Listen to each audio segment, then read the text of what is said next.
Hello and welcome to the fourth episode of Nations of Charlemagne. Frank here, Clovis to Charlemagne. Um, we are very lucky as always to be joined by Columba, hello, Hello, guys. and by Marcus, Good evening, everyone. hello.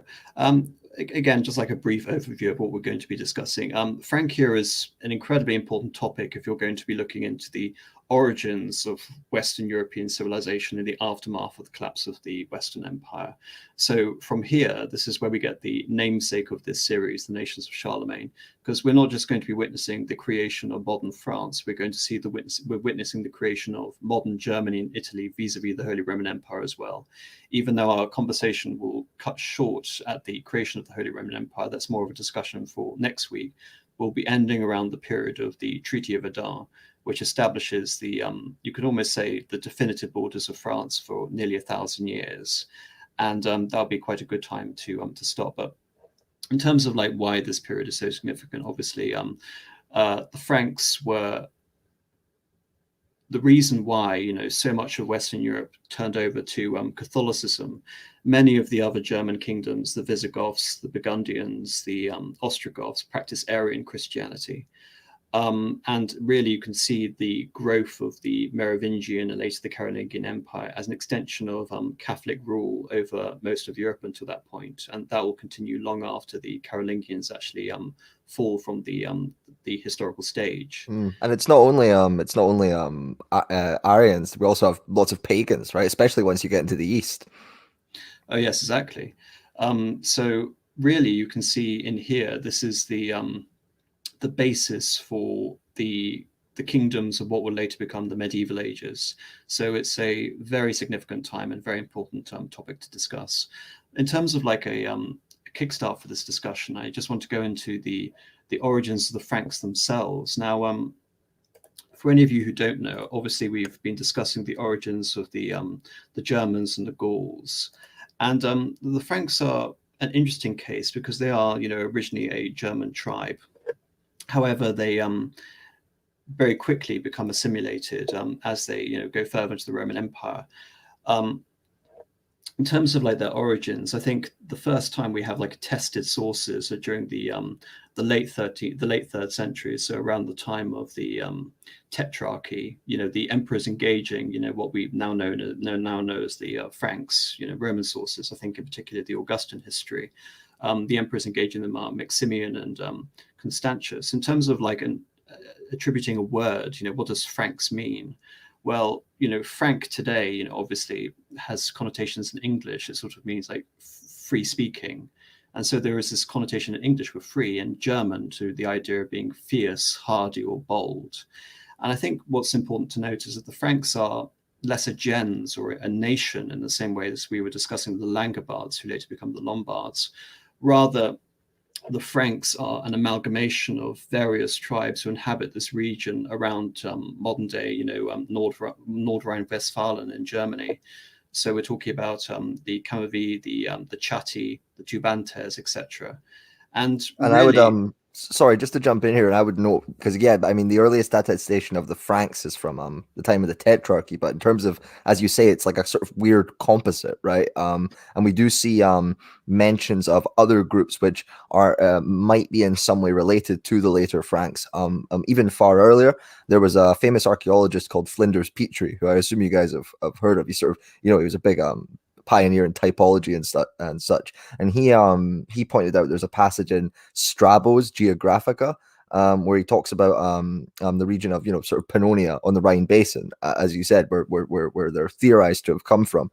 And he talks about a tribe called the Merovingi, and Petrie theorized that this might have been the basis for the later Merovingians, the royal house. So I just thought I'd throw that in there.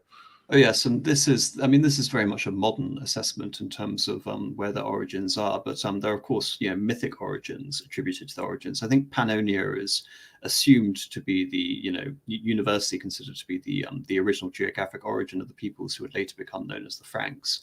But of course, at that time there is the contemporary source, the Chronicle of Fredegar in the 7th century, which again off the back of the Aeneid, and this you can almost say this is an example of the enduring influence of Roman culture and Roman literature upon later Romano-Gallic Frankish society, is that you have this spin-off to Virgil's Aeneid in the form of the Franks having their mythical origins attributed to Francio, the son of Priam.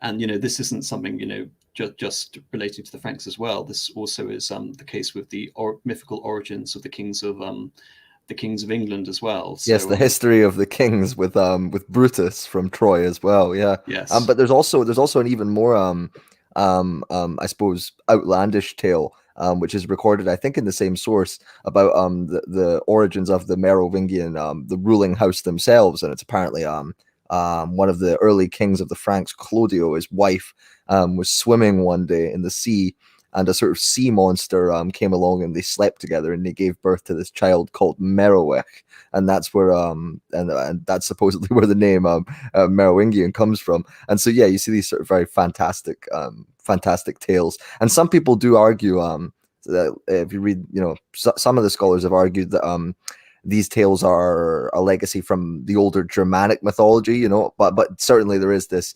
interface between the Roman culture, especially with the Franks, more so than pretty much any other Germanic people. They seem to take up on the Roman legacy, That almost has a slight Minoan twist to it as well, like the idea of be sleeping with a monster and creating an offspring kind of thing. Sure, yeah, it does. It does. I mean, I don't know enough about German mythology, but I know there are some weird stories in there, like Loki turning into a horse and stuff. So I wouldn't write it off, I am just on the etymologies very briefly. You mentioned about Francia and fierceness and the conception of it being derived from freedom. Well, it's interesting that in in the Germanic languages, and I think in some of the Nordic languages, I'll say the Danish as well, that love and life, Liebe and Liebe, share the same root word, and that if Francia in some way is an expression of fierceness, and in the Germanic interpretation of sort of fierceness, as we sort of described about in previous videos, we say the Cimbri and just the German way of warfare, even the Gauls to some extent, there's that mentality of fierceness on the battlefield being an expression of the freedom of a people, that is carried through possibly in Frankish etymology. Yes, and I think just with like one last example, thank you for that, Marcus. One last example of just again the attribution of these people, bringing together the Pannonian origins and the Trojan origins. There's the idea that the Franks actually derive from a group of people called the Sicambri, who originally came from the Don and situated a new Trojan city in the form of Sicambria. But again, this is all sort of theogonic history. This is very much trying to establish these, as we're talking, these mythological origins of the Frankish people to elevate them, but also connect this weirdly around this grand genealogy, which actually corresponds with that of Rome as well. So getting on to actual state building, such as it was, we started off with the Salian Franks and the Riparian Franks. And, interestingly enough, the Salians are, I believe, one of the first sort of federati nations established within the Roman Empire. And this is just after the victory of Julian the Apostate over the Salian Franks. Weirdly, he grants them this territory, as you can see on the map on the left, between the River Scheldt and the River Meuse. And they are actually going to become very integrated in Roman society, this Salian group on the west bank of the Rhine in modern-day Belgium. In some cases, they would quickly dispense with their old gods. They would, drop their old burial customs, and they would rise, very quickly within the ranks of Gallo-Roman society.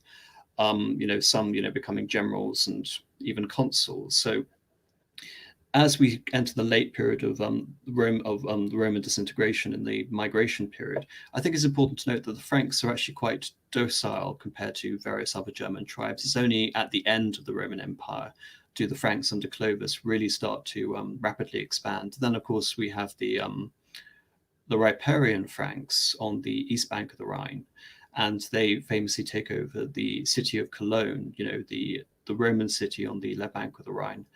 And another feature of this series is going to be the Franks are not always a united kingdom. They're going to continuously divide and break up. And the reunification of this concept of Francia is going to be a constant narrative theme as we go along in this discussion.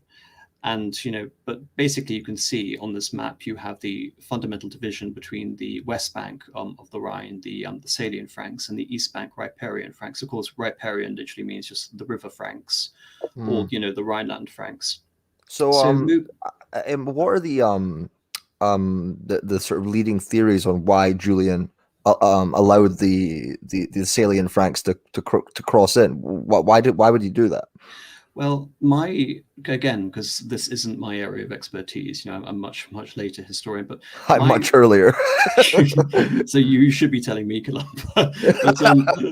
But no, my theory is that Julian was eyeing his future feud with Constantius, and he wanted to quickly consolidate and stabilize the frontier in Gaul as quickly as possible, as he was eyeing up a future civil war. So he believed that gaining the Franks as an ally would be more advantageous as to having them continually raid over I think there's definitely something to that. But I wonder, just thinking about this now, if because I imagine it would have been something that was quite a big deal, that he's settling these Germanic warriors. And if he had settled them somewhere else, perhaps it would have been a bigger deal. But if we look at where we are here, sort of around Germania Inferior, this is where the Batavians, who we've talked about many times, made their home, and they were Germans who were in the empire for a long time.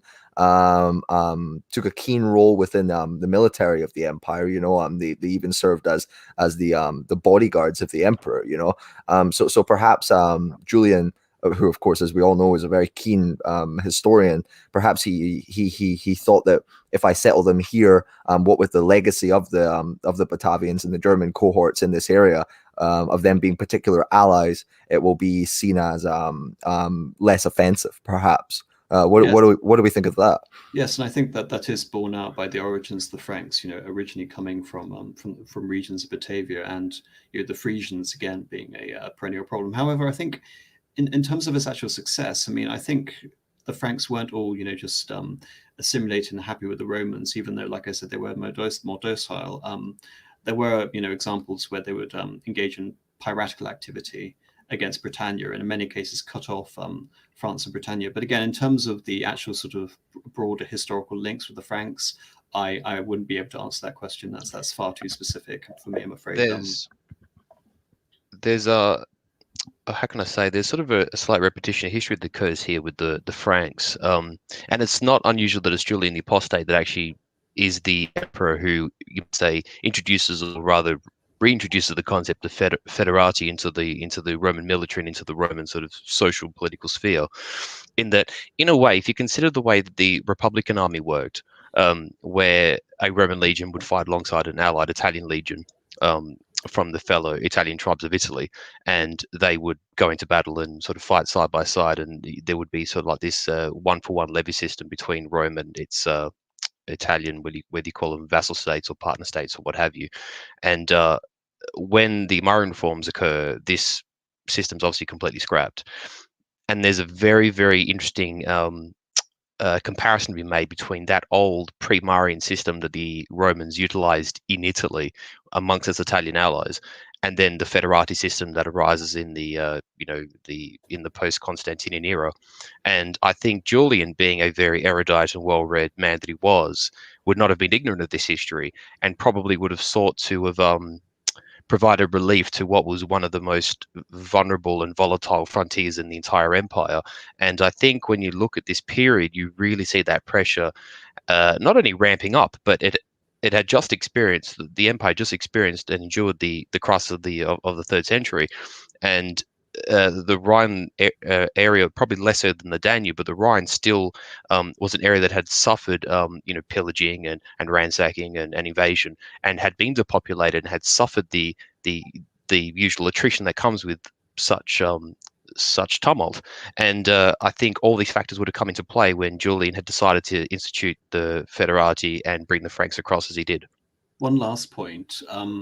I mentioned he was probably eyeing the future conflict with Constantius II.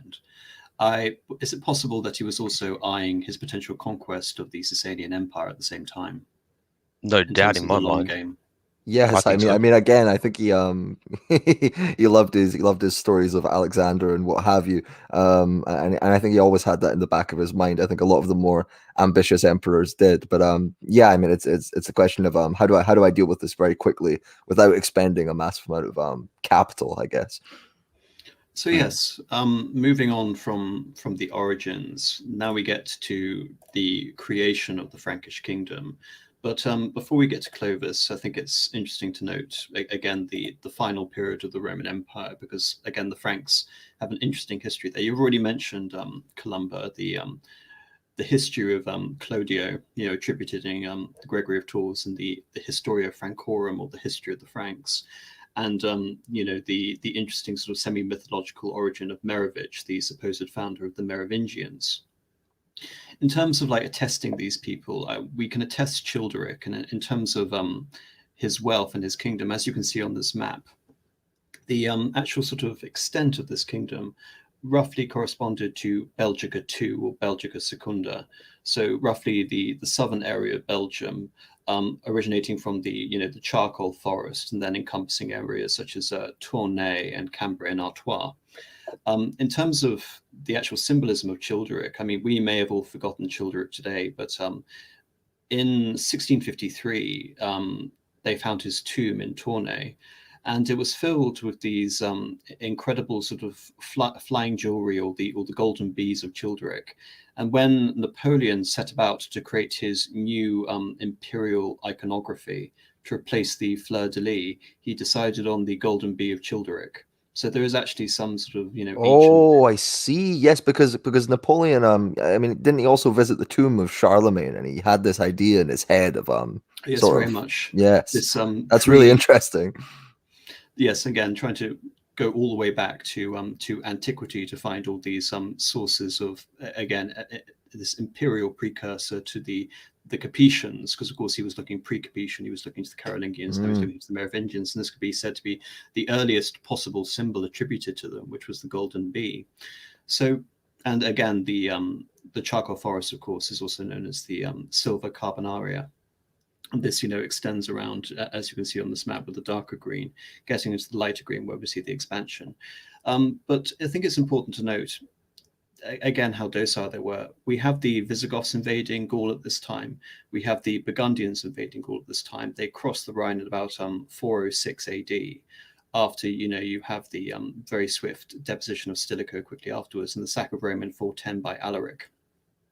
The Visigoths carve out a kingdom originally around Tolosa, which would later become Toulouse, and then they would move in and begin to conquer what is now modern-day Spain, the Roman province of Hispania. And the Burgundians would establish themselves in southern Burgundy, in what would later become the Kingdom of the Arles, the Rhone Valley region. And at this time, the federati of the Franks were, you know, again, you can say invariably more loyal to the Romans. You know, they are attributed to have fought alongside Aetius at the Battle of the Catalonian Plains against Attila in 451.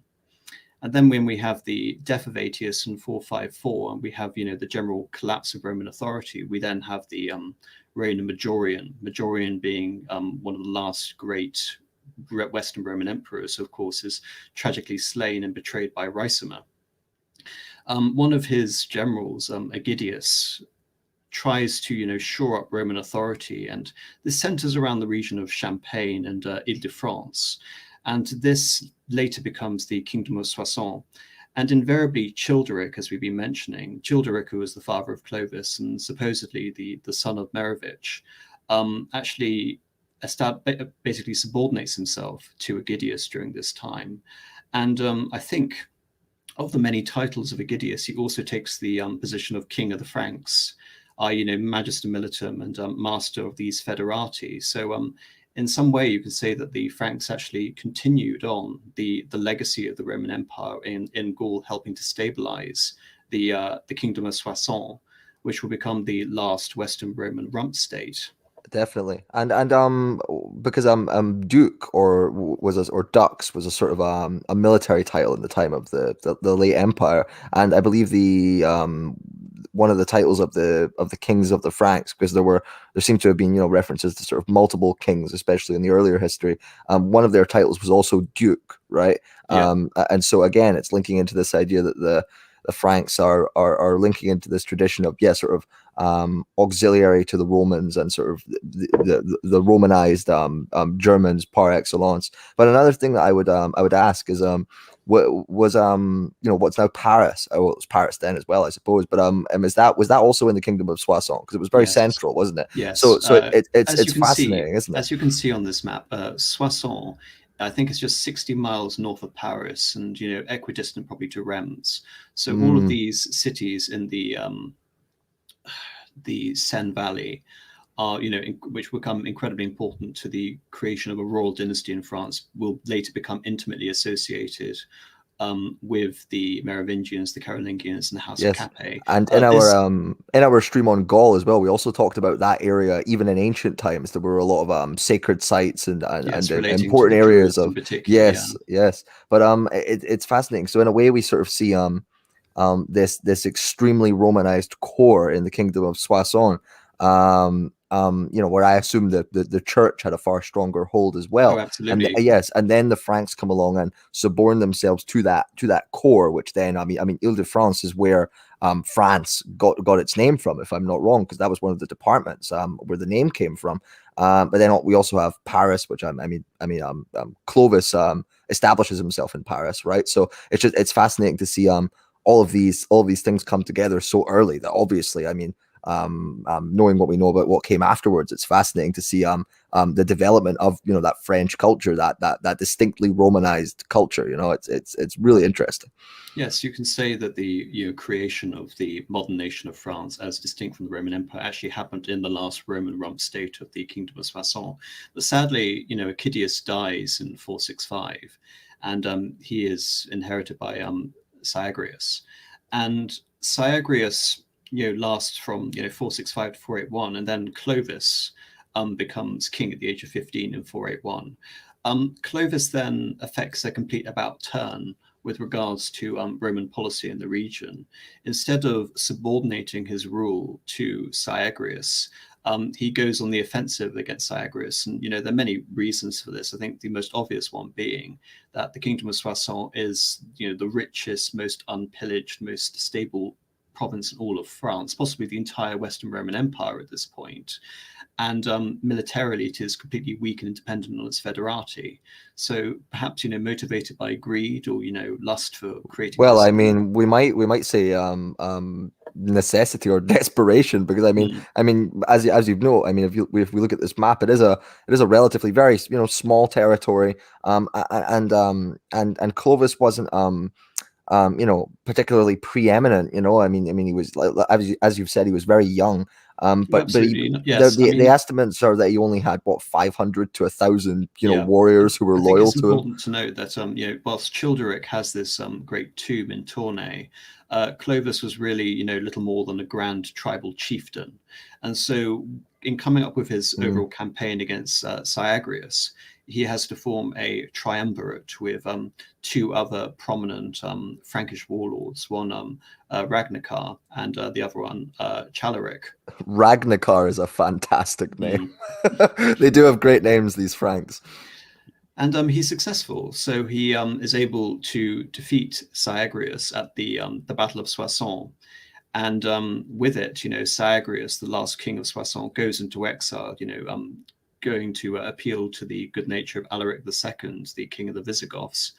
And during the next 5 years, from 486 until 491, Clovis will go on a campaign to try and subjugate all of the various, Roman cities in the province, including Paris. And as you mentioned, Columba, Paris will become his principal city, even though I think it's also important to note that whilst he'll be interned there, and that will sort of give, in many senses, Paris its preeminence over all other French cities, the Merovingians at this time didn't have fixed capitals in the sense that we know of them today. Even, as we go into the medieval period, the capital sort of followed the baggage train of the king. So it's a very sort of I hesitate to use the word primitive, but I think it might be warranted. I mean, it's tribal. It's very warlike. It's very different from what came before, and yeah, there's this if you're a king in this period, you're a sort of warrior king, and you're constantly on the move. I mean, the German peoples have been swarming all over Europe, setting up kingdoms, and so there's this huge sort of migratory trend that's going on. I mean, this is of course later on when we see Charlemagne, it still persists in the marches and things like this. There's this idea of roaming bands of warriors and these sort of older, more primitive concepts. Which I mean, as we see, right, we were talking about this before we came on. They're constantly butting up against I guess the attempts to stabilize and organize the nation. You see these principles colliding. Yes, and obviously another point to that is that even though areas like Soissons had comparatively better infrastructure compared to the rest of the Western Roman Empire, the infrastructure had completely collapsed at this point. That had already begun in the crisis of the 3rd century, and now infrastructure as we know it had completely collapsed. So, and as you can see on this map, we have this vast expanse of territory, which in many respects, if you include the Kingdom of Burgundy, is actually larger than the modern nation of France, being lorded over by a warlord, who again can only really command his territories on horseback. It's completely appropriate that without these settled centers of bureaucracy like that we see in the Eastern Roman Empire, but even in the Eastern Roman Empire, the capital has to be made with consideration for the emperor to conduct campaigns. So infrastructure is always a key consideration, and with a nascent empire like that of the Franks, the idea of a settled capital is almost like a misnomer.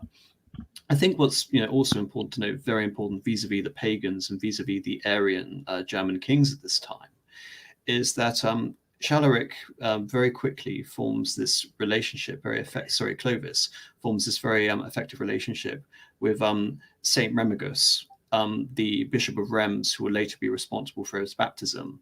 In terms of sort of legend regarding this, the king King Clovis had sacked various churches, and it was on the personal intercession of Remigus that Clovis stopped the sacking of these churches.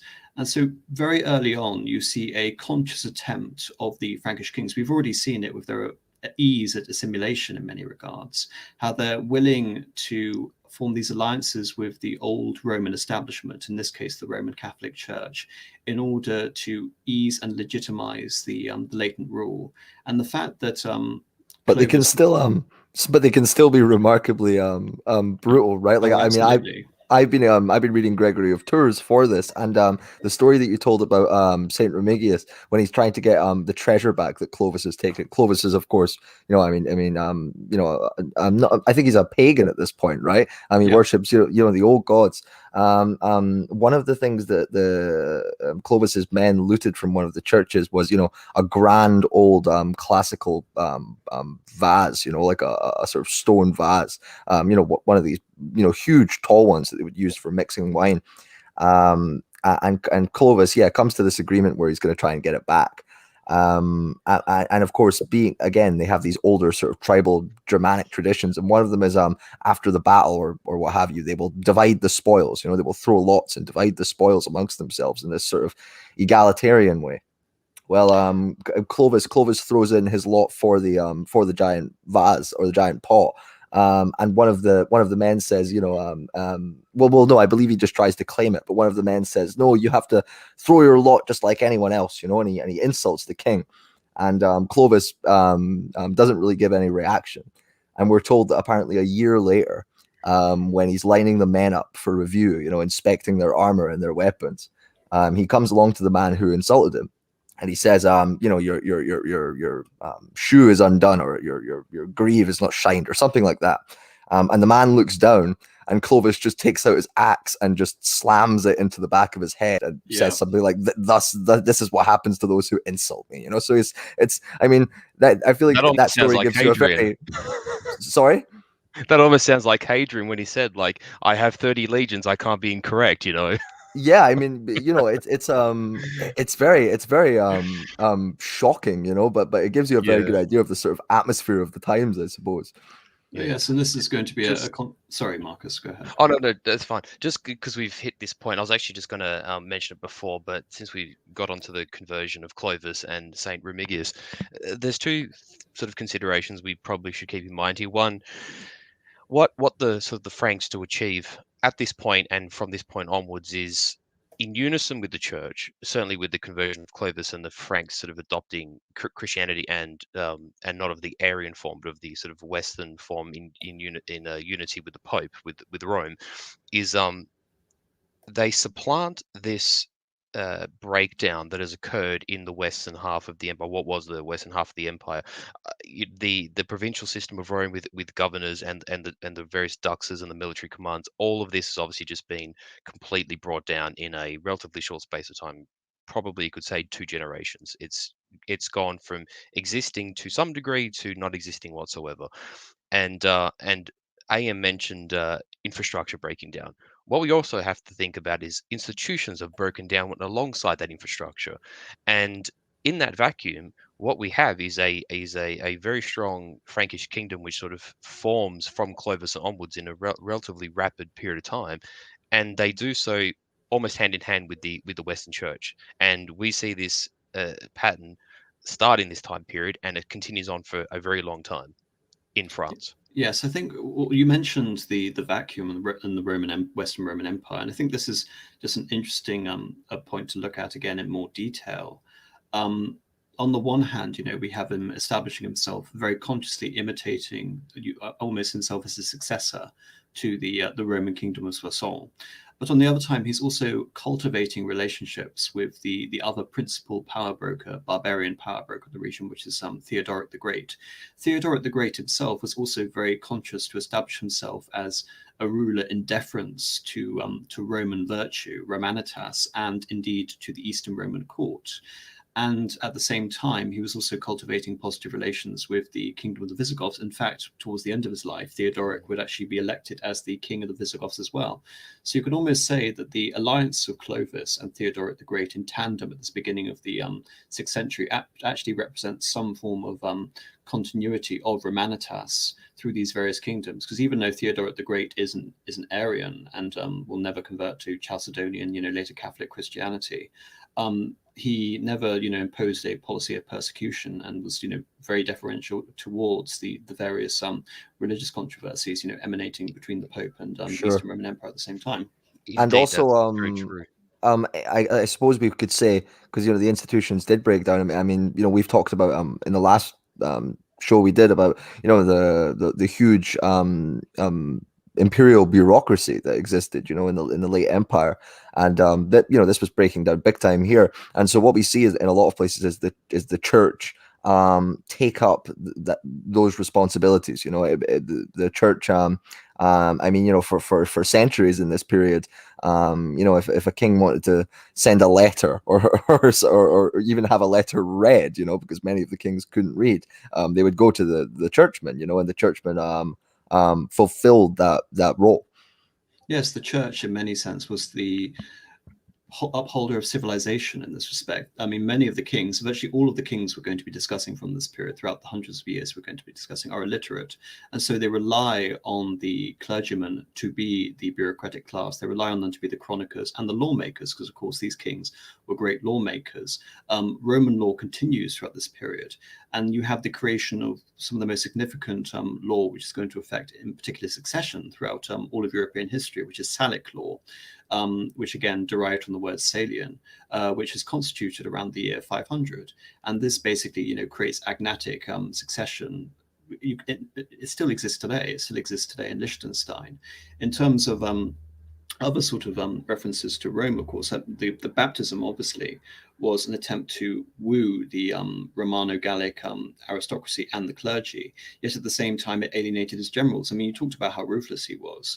I mean, in some cases, his ruthlessness only goes so far. For example, Chaleric, one of the original allies of Clovis, betrays him very early on, even at the war against the kingdom of Soissons.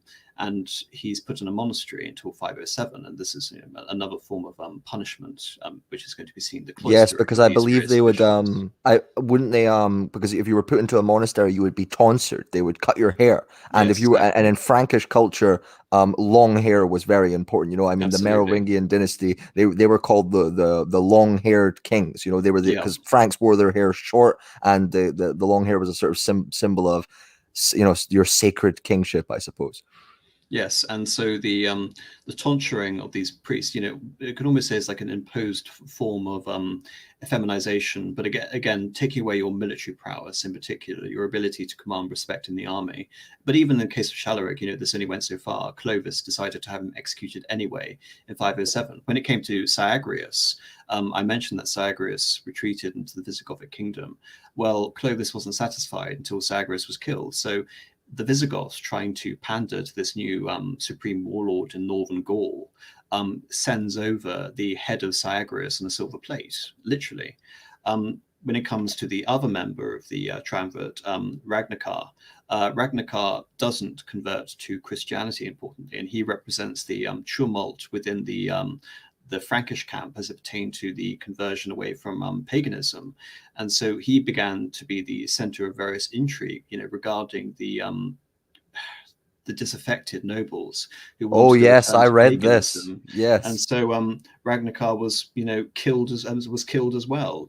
So Clovis was absolutely brutal in terms of dealing with his political Were, opposition. were Whilst um were their eyes not plucked out, or did I read that somewhere else?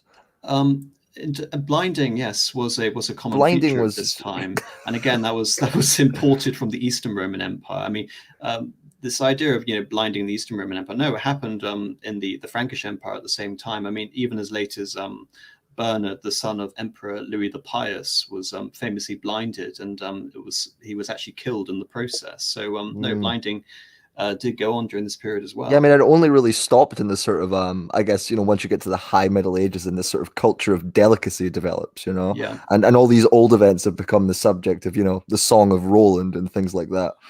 Yes, and the Song of Roland's we'll come back to at a later point because it does factor in here.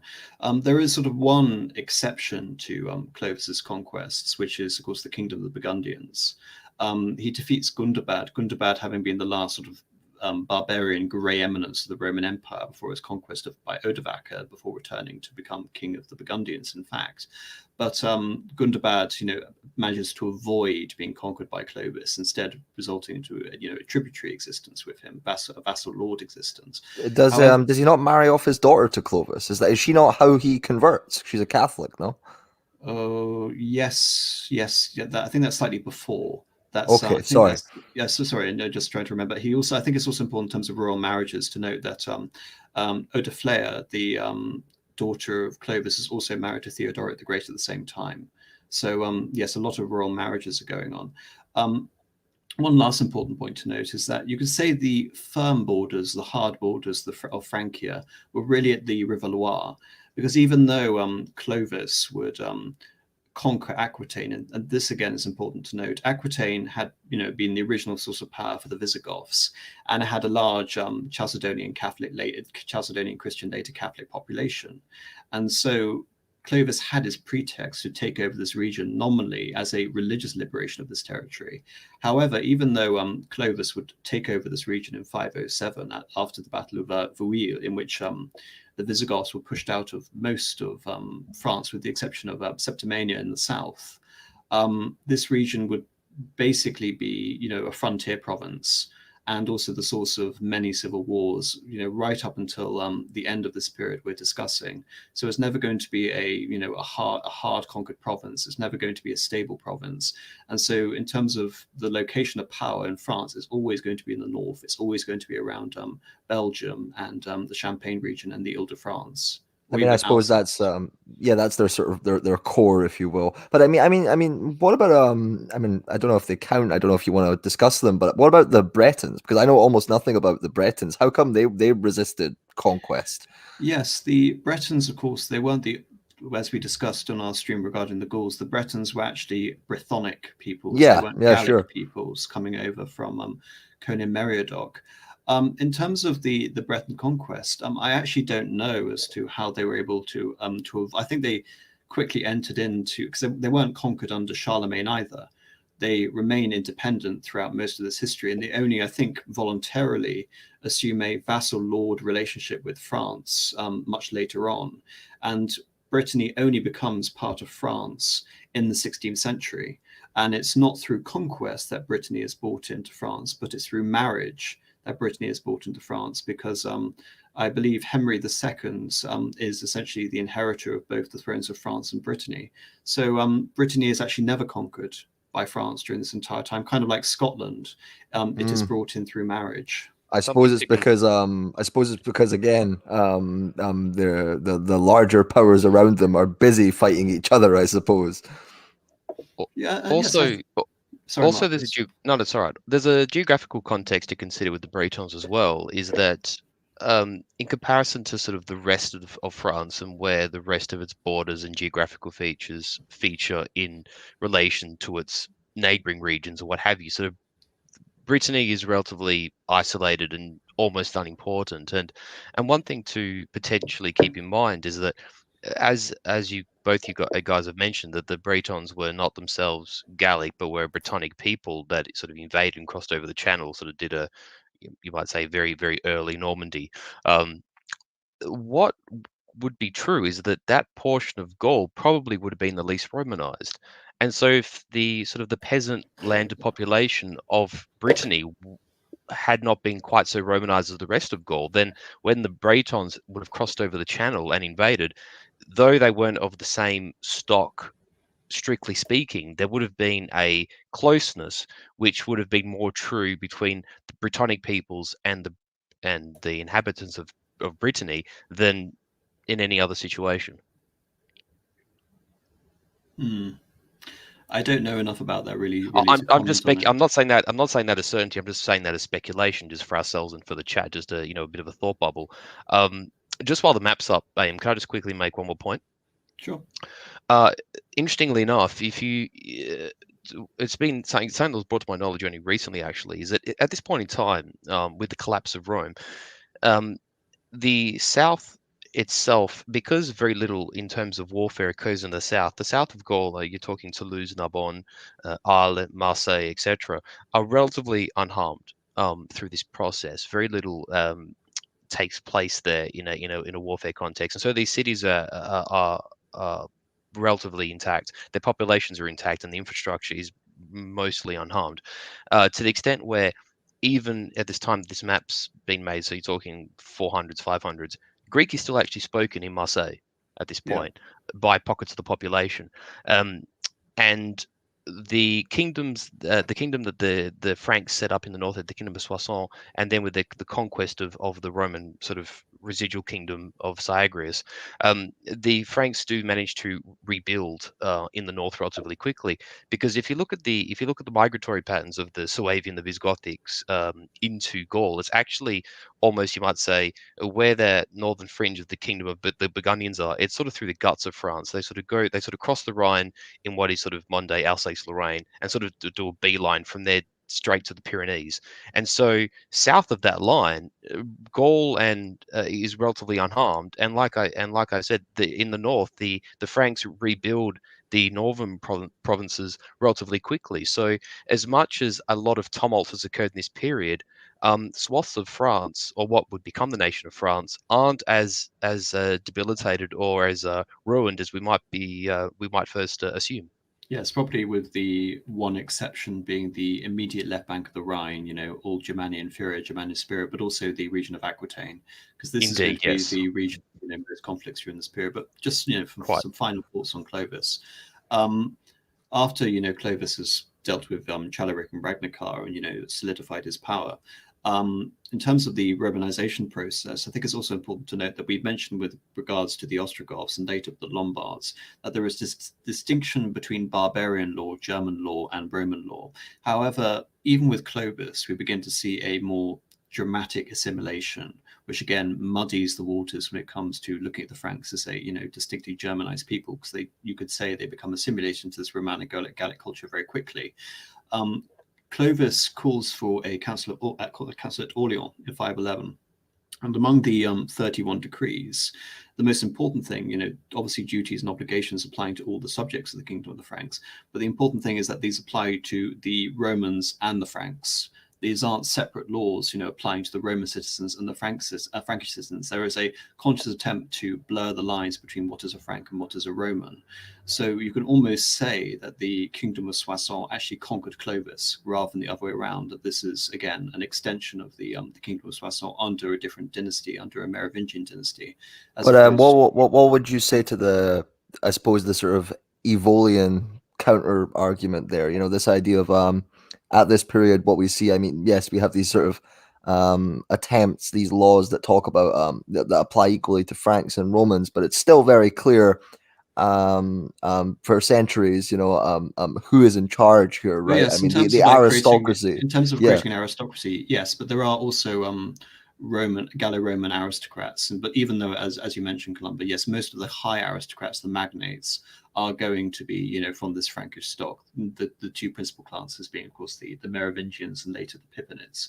And do you think that in this period we see the establishment of, I suppose, the typically what's the word, severe difference that people conceive of between the nobility and the peasantry in France? This idea of a strong sense of elite domination that you don't get as much perhaps in Germany or Britain. What do you make of that? Because of this this difference between the Germanic ruling class, I guess, and because I want to address these thoughts and get them out there. Well, I'm not so sure about it existing so much in Germany. I think England is almost a special case. It's almost like a unique case in history where Anglo-Saxon rulership, developing into common law with tempered moderate rule, under the Wittenagmot. These, I think, English institutions and this English moderation is actually quite, if you could almost say, it's faithful to the early incarnations of Saxon culture. And this could be a Saxon phenomena and, a much earlier German phenomena. But in terms of these hierarchical considerations and power and nobility, I think in France in particular, you can see this is the inheritance of, Roman concepts such as the concept of the dukes, which is going to be, banded around a lot. But in terms of Germany creates a very hierarchical society. So I'm not sure whether that I would make a comparison between England and Germany. I think these are two very different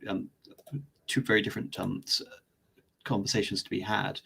But nevertheless, it's an interesting question. But in terms of the severity of the nobility, yes, this is going to be an ongoing thing where we see noble rule, corresponding in France, and the rule of the French magnates all the way from here, all the way up until 1789.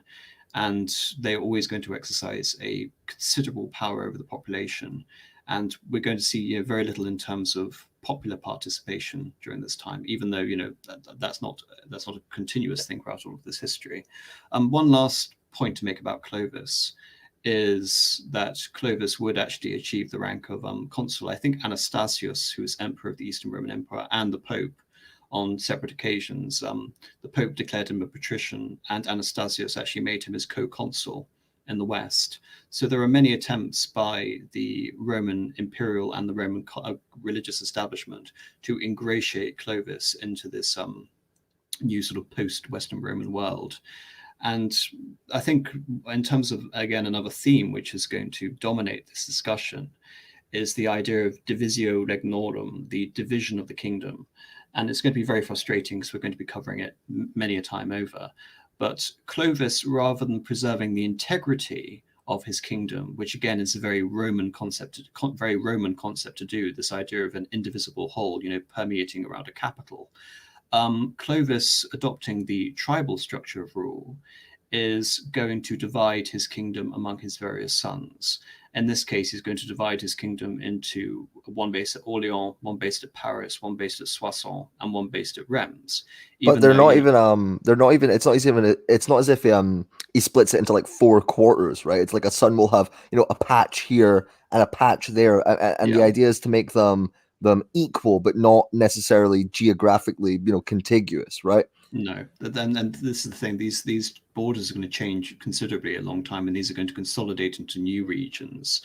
And of course, this just sets the stage for future civil wars. But primogeniture, or you can almost say fatally in the end, is not a concept which is established, for the Merovingians and later for the Carolingians. So moving on to our next sort of fate of discussion, which is going to be the last of the competent Merovingians. As I mentioned, he divides the kingdom among his 4 sons. And the most preeminent of these sons is Clothar. And Clothar, again, this is sort of talks about the ridiculousness of the divide and rule concept, because he inherits in 511, and he spends the next 50 years of his reign from 511 until 561 consolidating all of these kingdoms which had originally been divided. And as you can see on this map, especially in the second one, by the reign of his grandson, the Frankish kingdom is actually expanding during this point. Clothar isn't just expanding at the expense of his brothers, he's also expanding into the Burgundian kingdom. And so completing off the conquest of France, with the exception, as Marcus pointed out, of Brittany. And so at the end of this reign in 561, having just reunited the kingdom again, he then divides it again. And so we revert remarkable back. statecraft. I mean, Yes. And so, someone in the chat is wondering if it's tetrarchy. I don't necessarily think it is tetrarchy in the sense that they were carrying on this Roman tradition of, one ruler has, because there wasn't any sort of preeminence. They were always fighting. I think it was really just to prevent the brothers entering into constant civil wars. But of course, these also guaranteed civil wars at the same time. And you can definitely see this with Louis the Pious. I mean, his entire reign was just trying to effectively implement a system of division that his sons would be satisfied by. Although I will say, one thing which does come to mind is that the Merovingians weren't entirely ignorant of the history of the dominant, and indeed we see in some of the sources, which are slightly later, but take it how you will, the famous story of Clovis, converting on the battlefield, to Christianity, to Catholicism. In some way, this sort of links with the idea of the Battle of the Milvian Bridge and Constantine, and in Gregory of Tours he actually says he explicitly compares Clovis to Constantine. So maybe that take that how you will. I'm not qualified enough to comment in this area. I think that's a fair comparison, because very much like Constantine, he takes the church. You can say the raison d'etre of the Frankish state is this crusading state aimed at bringing forth this Chalcedonian Christianity and converting and incorporating these regions, because invariably, not just a system of Frankish administration is been put in place when they annex a region or create a suzerain of another tribe, but also they expand Catholic dioceses all over the place. So I think this association with some form of sacred Christian monarchy, I think it does exist in the Merovingians, and the Carolingians would definitely try and associate themselves with that. But in terms of just the brief history, because we're not going to be able to cover this period in depth, we don't have time. We also have the rise of the infant kings as well. So invariably, we're going to see dozens of kings, of the various, of the 4 kingdoms, who are now under the regency of these powerful women. One of the most prominent women in the latter half of the 6th century is Queen Brunhilde, who is Queen of Austrasia, which is going to be a new kingdom around the provinces of Belgium, and she becomes a sort of figure of myth in the sagas later, does she not? Yeah, she does, and for better or worse, really, she dominates the last period. She dominates many kings, and she would be the main obstacle for the reunification of the empire under Clothar's grandson, Clothar II, who would not only kill her but dismember her by cattle, running in the wrong direction. So, tearing out. Lovely. Charming. That's so, just excellent. just emphasizing how horrific these times were in terms of, the brutality of the Merovingian kings. And I think we also have plague as well, especially later during Carolingian times. But yes, but this is also the period of the plague of Justinian as well. Oh goodness. So a lot's going on at this time. But the reason I picked Clothar II and later his son Dagobert as of particular note and interest to study is because we have a lot of innovations in terms of administration.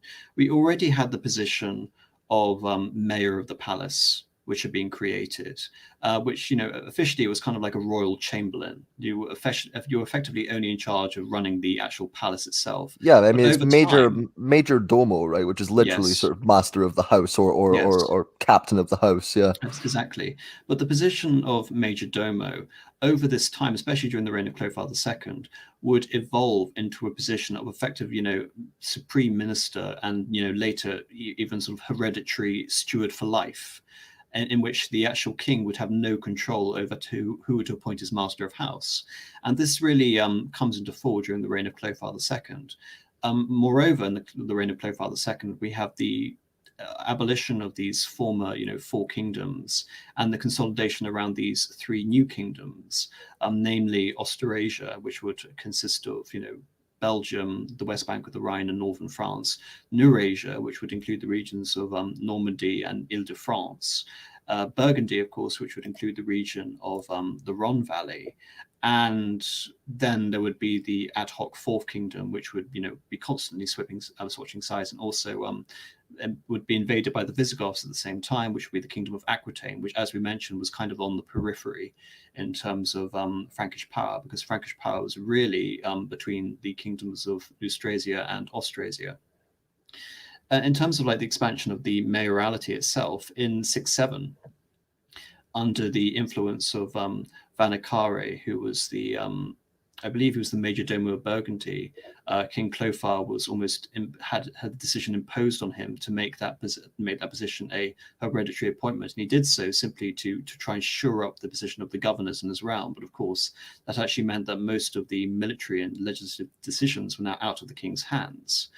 That being said, one of the last sort of great acts of Merovingian lawmaking occurs during this time, which is the Edict of Paris in 614, which clarifies the rights of the nobility, which you can say, Columba, continues, throughout until the French Revolution. This idea of the exalted position of the French nobility, and also the Yes, it standardization. links back. It links back to this idea that we were was it Kunhel or Evela when they're talking about France being the most medieval country in a way. It is the source of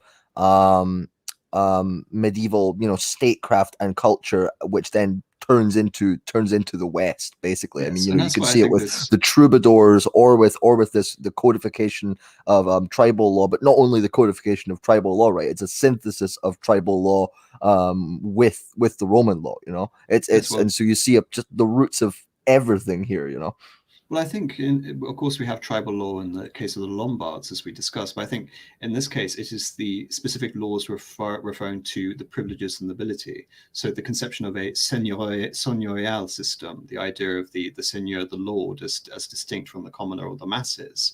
And in terms of like the extension of these laws as well, the Edict of Paris, we have the standardizations of various ecclesiastical and secular offices, but we also have the expulsion of the Jews from various posts of administration when it comes to the crown. So that, again, satisfies the clergy, because the clergy are now basically the sole administrators of the realm without any deference to the Jews.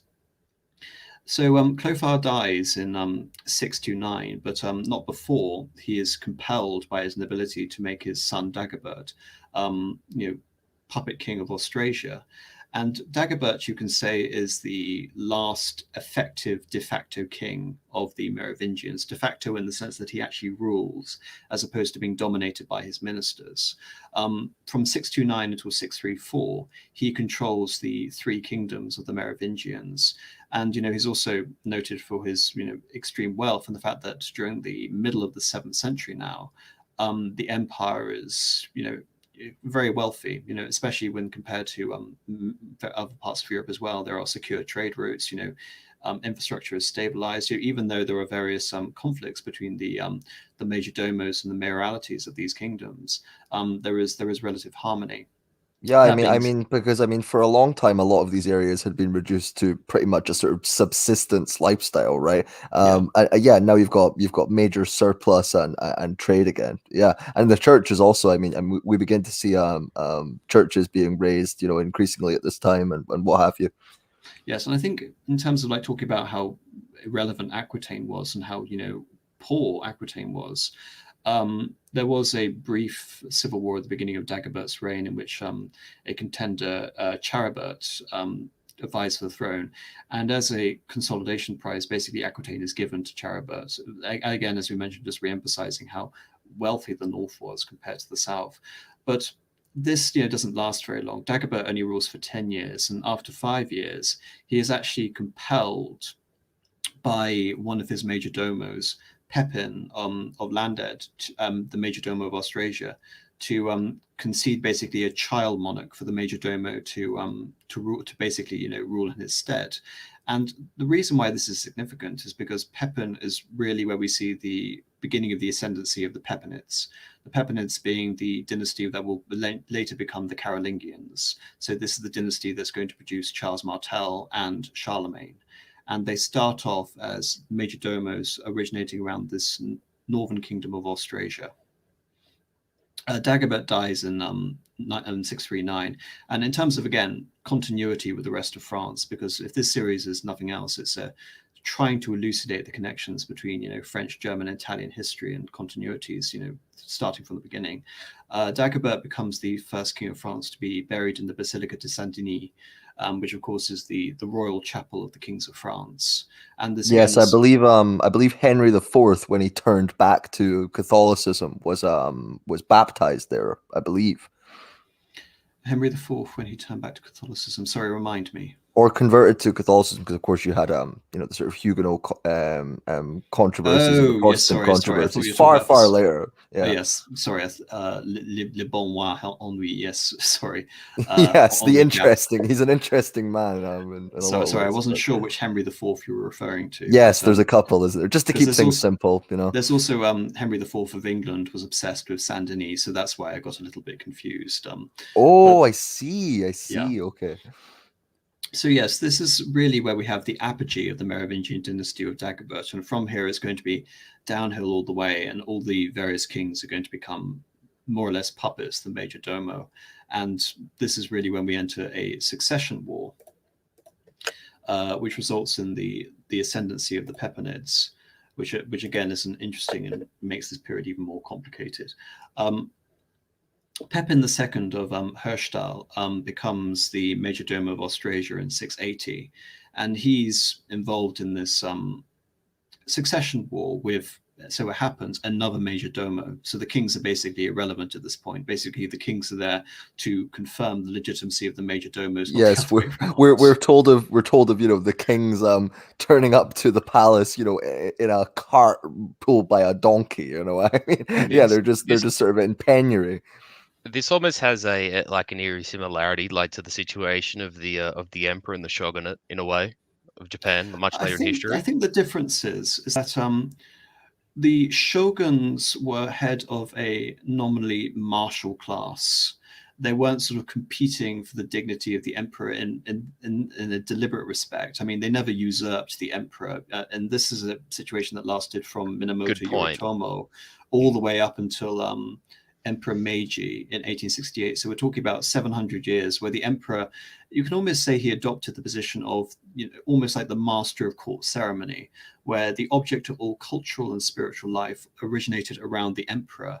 But that didn't really happen with the Merovingians, because the Merovingians were replaced in that ultimately by the Carolingians, when the Carolingians would look to the Catholic Church, this old alliance formed by Clovis, to represent their deposition of the Merovingians. So, and I think the difference there, the key difference is, of course, the presence of the church, right? Because yes, the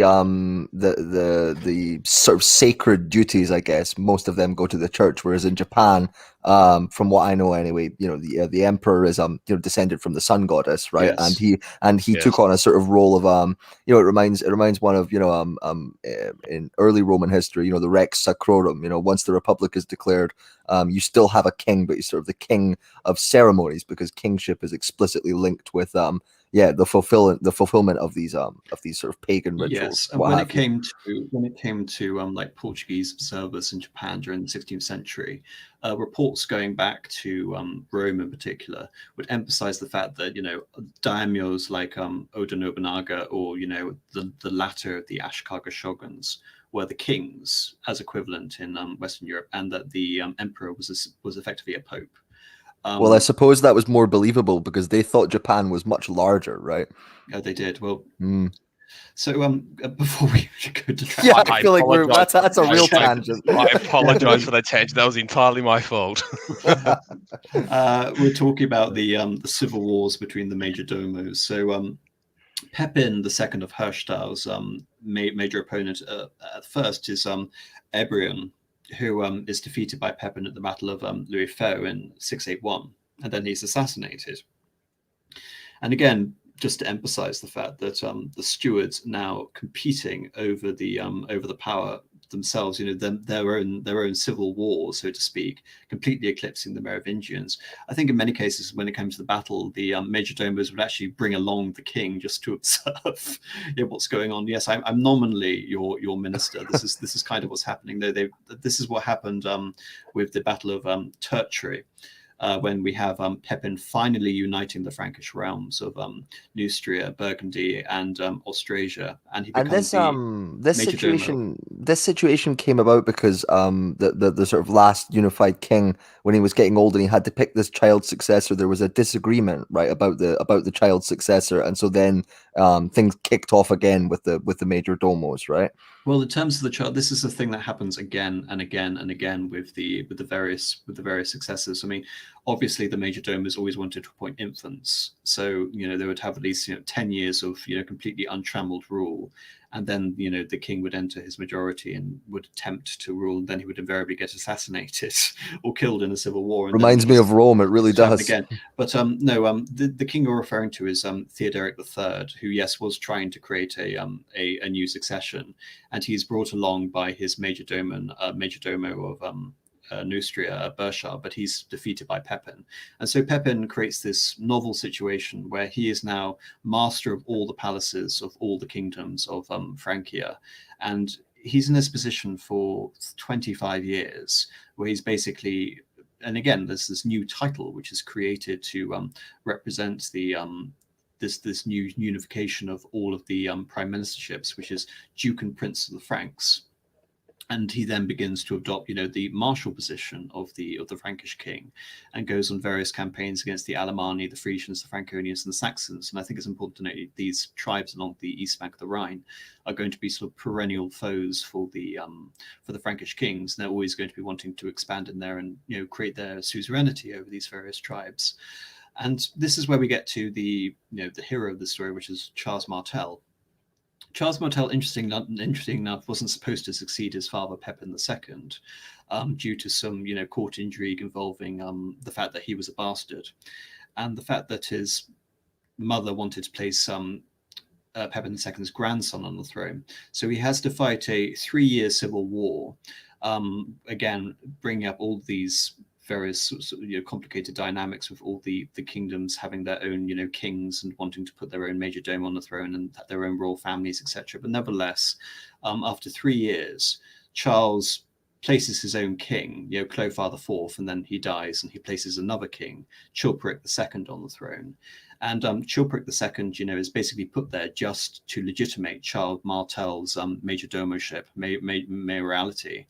And in turn, Charles Martel puts him on the throne. So again, the position is almost completely irrelevant at this point. And then he begins to become one of the most successful of all the Frankish warlords. He only loses like one battle, and that's in the very early days, and then after that, it's an unbroken string of victories. Yes. And he defeats the Saxons.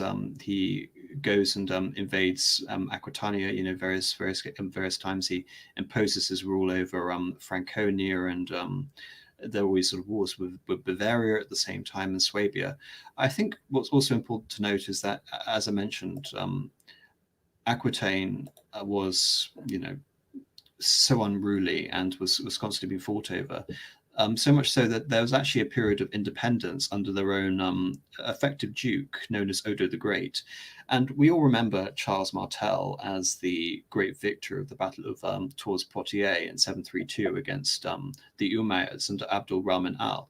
However, it is actually Odo the Great, the Duke of Aquitaine, who inflicts the first decisive defeat at the Umayyads 10 years before at Toulouse.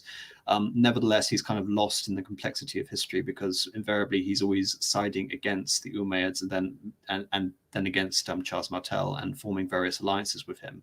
And then his kingdom will be finally swallowed up under the reign of Charlemagne. When it comes to the actual the Arabs themselves, I mean, we haven't talked about the Umayyad conquest of Spain. Marcus, is there anything you want to talk about when it comes to the Battle of Poitiers-Tours? Well, I have a nice summary that sort of encapsulates the Arabs crossing into Gibraltar and their confrontation. If you'd like me to present that. But of course. Okay, just bear with me for a second. Okay, here we are. Within a few years, the Christian inhabitants of Spain only controlled a runt territory in the north of Iberia in the region of Asturias. Though these kingdoms were never entirely conquered, still the Arab-Berber armies of Al-Andalus, undeterred, pressed further into Europe, where they confronted the Franks in Gaul, where their advance would at last be halted. The powers of Byzantium and Arabia in 700 draw Francia and other successor states in the west. Constantinople and Damascus were great cities, centers of far-flung commerce, homes of superb libraries, and capitals of emperors who wielded much centralized power, as was possible in an age of poor communication and localized government. The Franks were primarily an agrarian people who had no cities worth the name.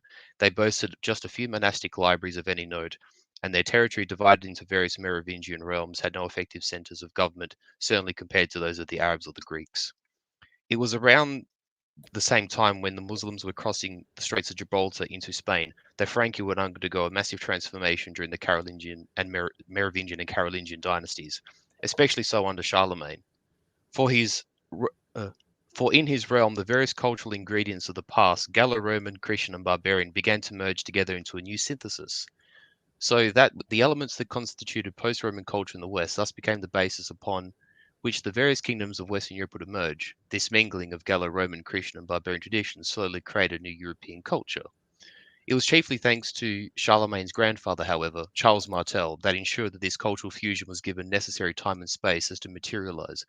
In essence, when the Muslim armies attacked Francia in the early 730s, his leadership provided a united response. His great victory came in 732 when he turned back an Arab force at the Battle of Tours Poitiers, but he had won many other battles over Muslims and Christians alike, and consolidating his power over the Franks and extending the boundaries of the Frankish state, creating the strongest and most contiguous state in the West since the fall of the Western Empire.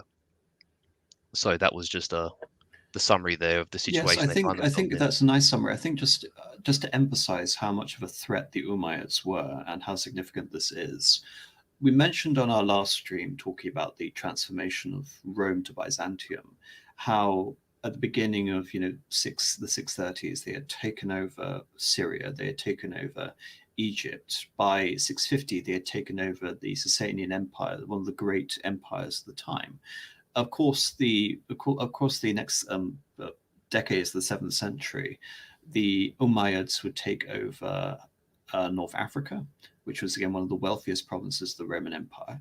They would then, I think at the beginning of the 8th century, they would invade the Visigothic Spain, and they would rapidly conquer it. I think conquering all of it with the exception of a strip in the north, which would become the Christian kingdom of the Asturias. And of course, the Visigoths also had Septimania, so they invade through there. Just for reference, and they go even further north. Yes, sorry. Oh, no, I was just going to say, so they defeated and killed the Visigothic king Roderick in 711, and by Yeah. 718 they had more or less completed the conquest of the peninsula, with the exception of Asturias, as you just mentioned. Yes, I know. It's incredibly swift conquest. And of course, they march into Toulouse and launch a premature attack against the Duke of Aquitaine, Odo, and defeat it. And Poitiers and Tours, right into the north of France, near the Loire, which is, near the core of the Frankish territories, they are finally definitively pushed back. And I think in terms of the casualties, I read somewhere that I think the numbers were roughly about the same size. The Arabs had slightly larger force, around 25,000 men, and the Franks had about 20,000 men. I think the Franks lost 1,000 men to the Arabs losing around 10,000 men. So it was, a completely decisive victory. And the Arabs, from this point, this is really the height of their territorial power in Western Europe. And very, very slowly, you have the Reconquista, which lasts, for the next 700 years. And then we have, in a later period of this discussion, we're going to have Charlemagne pushing back and establishing the borders of Francia at the Ebro. But this doesn't happen now. This is the later period where we have the counteroffensive against the Arabs. And as a sort of side note as well, what you have here is an early expression of this. I mean, I did mention in that essay excerpt there, this sort of Gallo-Roman barbarian Frankish fusion, and this also is expressed in how they fight and their tactics. They still have this sort of Germanic barbarian ferocity to them. And I was just also in the chat there talk about the 1 meter 85 giga chads, the Franks, but actually, when they arrive towards Poitiers, they actually do have a small contingent of cavalry, but they actually dismount, and what they do is they sort of form this sort of shield wall, and unlike the way the Visigoths fight, the Franks sort of fight in this quite disciplined, almost Romanesque sort of shield wall, almost like in a cohort in some ways. And the Arabs, because the Franks are rather more heavily armored than what the Visigoths were and fought quite differently, the Arabs don't have the means of being able to actually defeat them. And so, like you say, that the casualties, despite similar numbers at the battle, the Arabs have slightly more, but the Arabs are dealt a very, very significant defeat at the hands of the Franks. There's one more point. Sorry, Columba. There's one more point I want to ask Marcus. I read somewhere, I think it was in Ferdinand Branaud's Identity of France, that the battle also represented the emergence of French heavy cavalry as an important force. And as we're going to see for the next 500 years, France is going to boast the best heavy cavalry in Europe, which is going to be, the bulk of their noble cavalry. Is this true? The origins of this begin this period, but at Tours Poitiers, to my knowledge, I might be incorrect, and I would happily be corrected by anyone who knows better, but I am of the belief that the small cavalry contingent they do have does dismount, because I just think, because I think nearly half the Arab army is mounted, or like 2/3 is very disproportionately mounted, and so the Franks decide to dismount and fight on foot, like I say, almost like in this sort of cohort, sort of manipular kind of Romanesque formation. I would also, I'm not sure if the stirrup was sort of commonly in use by this point, because I know certainly it came along later with the Normans around that time, but that's I think some centuries later. It came with the Huns. An innovation by here. It came with the Huns. Yeah. Yes, it came with the Huns and the Avars, I think. Yeah. Yes, and then it was. I think, but I definitely think the Franks were using stirrups at this time. Yeah. So we should probably note that when you have heavy cavalry, stirrups, that you dig your feet into when you're riding the horse are very important. If you want to put your weight behind a lance, Yes, the weight transfer into the recipient of that lance head, it's dramatically multiplied by having a having a stirrup, because you can essentially transfer the inertia of the horse and the rider into the spear point. But just to answer your question, yes, I do believe, to answer specifically, I believe this tradition of Frankish heavy cavalry begins at this point in time. Wonderful. So moving on, if this is all right, because I think we've pretty much established the significance of this. Absolutely. Well, one thing I would say is that do you guys think that Poitiers, with it being such a great victory and what have you, this because I know it takes a little while to peter out after Martel, But do you think this solidifies the sort of individual legitimacy of the Pippinids? You know, they no longer need the Merovingians because they've got Martel and Oh, he's winning such victories. this is following into the point I was just about to make. Okay, perfect. Sorry for jumping it's on fine. that. The Battle of Poitiers is in 732. In 737, I think it's Theodoric IV dies, and as a result, Charles Martel just doesn't bother to appoint a new king. There is no king in the last years of Charles Martel. It's called the interregnum from 737 until 743, and so yes, essentially, of the personal legitimacy and power of the major domo, the actual need for a king simply, does not exist. One of the lost opportunities of Charles Martel, one that isn't going to be lost on his son Pepin III, is that he could have basically made himself king. However, for many reasons he doesn't. I think this also plays into the Italian politics, which we're going to see. I mean, obviously, when we talked about Italy between empires in our stream regarding, mainly Theodoric the Great, we discussed papal politics, how at this time we have Leo III, the Isaurian, who is waging his war on icons. And as a result, and you have the rise of the Lombards, you have the deterioration of relations between the papacy and the court of the Eastern Roman Empire. And as a result of that, the Carolingians and the Franks become very much involved in protecting the Pope in particular. And this legitimacy, which they need really to finally push and depose the Merovingians, become kings in their own right. Because I think what's important to note is that the entire sort of state had been bound up with the Merovingians since Clovis, and even to the mythic origins of Merovich before him. So this idea of a new royal line, I think it would need, despite the fact that there was an interregnum, it would need, sanctification by the church. Yeah, because there's this sort of idea that perhaps the success of the state is associated with this line, and Yes, and exactly. if we get rid of them, we might offend God, perhaps. I'm not sure.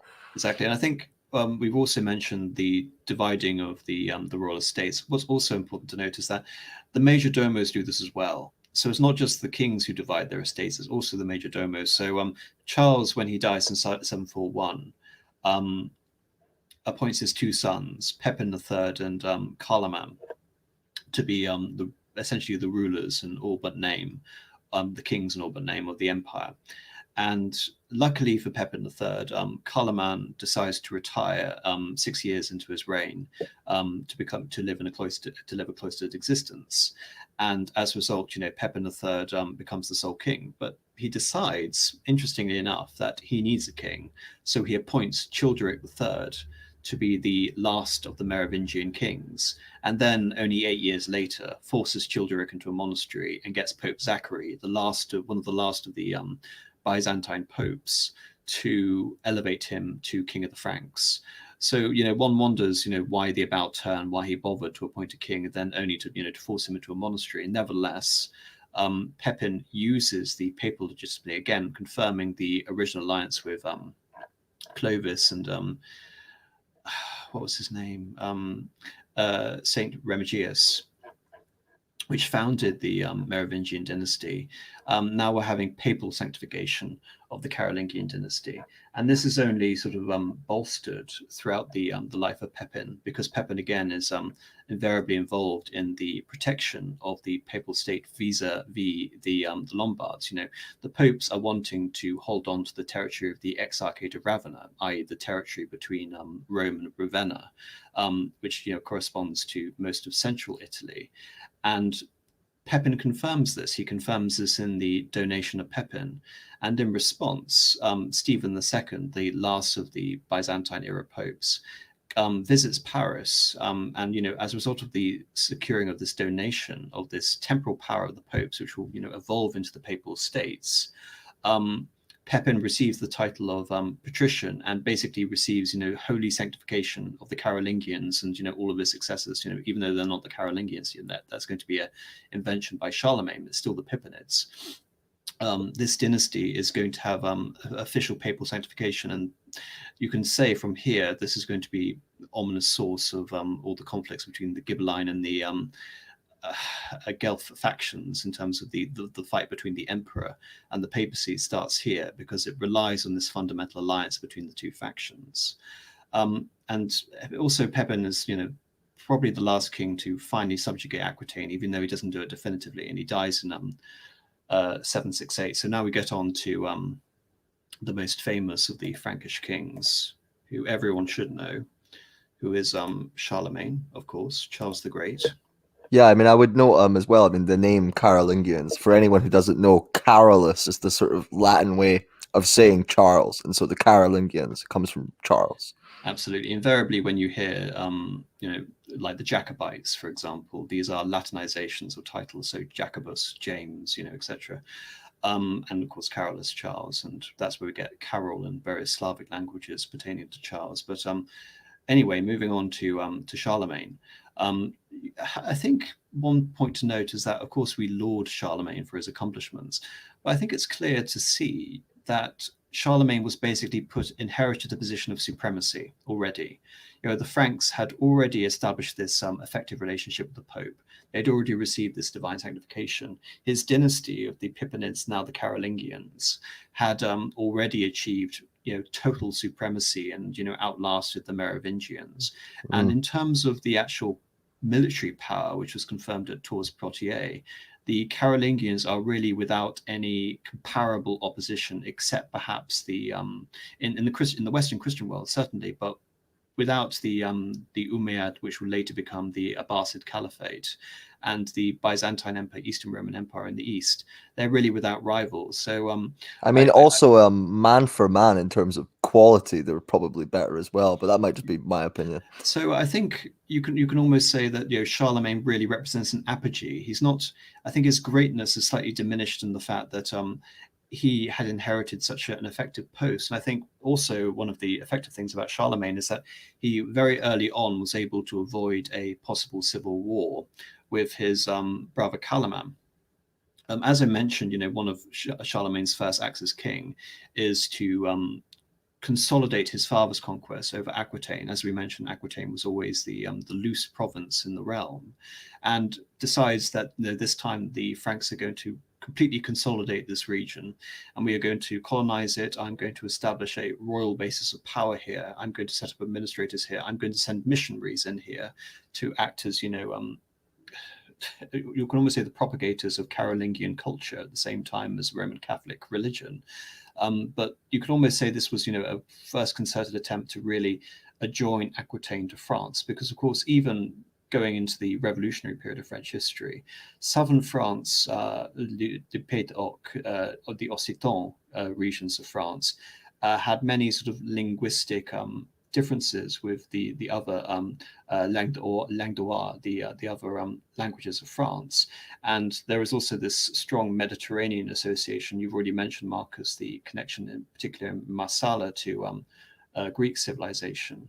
So when we have the Carolingians, we have Aquitaine, which has always been this loose region. There is this concerted attempt to try and consolidate it and impose northern French rule on it.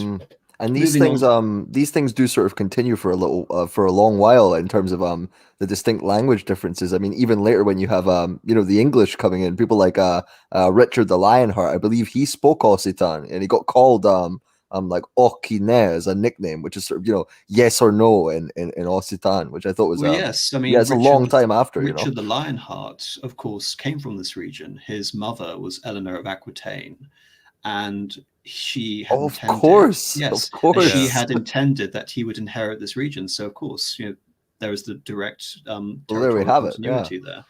But going back to Charlemagne and him being able to avoid a civil war, Carloman treacherously doesn't help Charlemagne reconquer Aquitaine.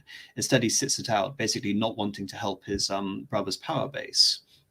Then he essentially tries to undermine Charlemagne's alliance with Lombardy after Charlemagne's first marriage to Desiderata, the daughter of Desiderius, the last effective king of Lombardy. And as a result, the mother of the two, Bertrada, is constantly involved in mediating conflicts. And very serendipitously, in 771, Carloman dies of natural causes, which basically prevents a potential civil war, which had been 3 years in the making here. Is there any suspicions about this? Oh yes, Any conspiracy theories? There are conspiracy theories, but none that have confirmed that he was assassinated, even though it would completely make sense from everything. It is very convenient, but Charlemagne would have been assassinated. And this is where we have the great sole reign of Charlemagne, which lasts from 771 until 1813. And he begins his campaign by attacking the Saxons. We'll get more into that because it's going to be a very long campaign in Saxony. Because again, as we mentioned previously, the Saxons and the Germans were always unruly and were constantly being conquered and resubjugated and lost, and conquered and resubjugated and lost. And of course, there were also devout pagans in this region. But in terms of one of the first sort of major quick annexations, which will again have major ramifications for the rest of his reign, Charlemagne is invited by the Pope to basically establish the donations of Pepin, i.e. the modern papal states. And this is a pretext for Charlemagne to conquer the kingdom of Lombardy, because Desiderius is always trying to undermine the temporal power of the popes. And he does this very effectively. Within 2 years, he has captured the city of Pavia. Desiderius is captured, and Charlemagne himself crowns himself with the Iron Crown of Lombardy. And talking about later illusions, of course, I've already talked about Napoleon's allusion to the bees, the Merovingians. Napoleon, of course, will crown himself with the Iron Crown of Lombardy when he takes over Italy and makes himself the king. I think it's in 1805. Yeah, just after, it's the crown still exists as well. I think you can still go and see it, right? Yes, I think it does exist. Yeah. Mm. So yes, and he uses the position essentially as king of Lombardy to acquire the homages of all the various Lombard magnates. Because again, as we discussed on our stream of Italy Between Empires, Lombardy became disunited very quickly and broke up into various feuding duchies. And one important point to note about future ramifications for the Kingdom of Italy is that Charlemagne only ever conquered the northern half of Italy and confirmed the central part for the papacy. The southern part, which mainly is going to comprise the Duchy of Benevento, is left alone by Charlemagne. And of course, Sardinia and Corsica and Spain and parts of Calabria are going to remain Byzantine, and Venice, of course, up in the north, is also going to remain Byzantine, even though it would very temporarily switch allegiances right after he is proclaimed emperor in 800. So you mentioned the Song of Roland earlier, Columba, and this is the result of the Battle of the Roncevaux Pass. Yes. As you can see on this map, after the Battle of Tours Poitiers, Charlemagne expands the borders of France to the Ebro. And to put this in significance, and again, this actually plays a lot into Catalonian independence mythologies regarding today. Catalonia technically had been part of France from around 800 until the middle of the 13th century. And invariably, when the Catalonians would revolt against Castilian rule later in the 17th century, they would evoke this memory of the territory of Charlemagne. So this is quite significant. But the Basque region, so the area of Vasconia in the north, was very resistant to Charlemagne's attempt to annex them. And here we have his one major defeat during his entire reign, which is in 778, the Battle of Roncevaux Pass, which is an ambush. And here we have the death of his General Roland, and this spawns the Song of Roland. Yes, Roland was one of his knights who got called the Paladins, right? Yes. Yes. Exactly. I wonder what's the sort of etymology of that word? I wonder. I really don't know. Paladin. Does it relate to Palatinate?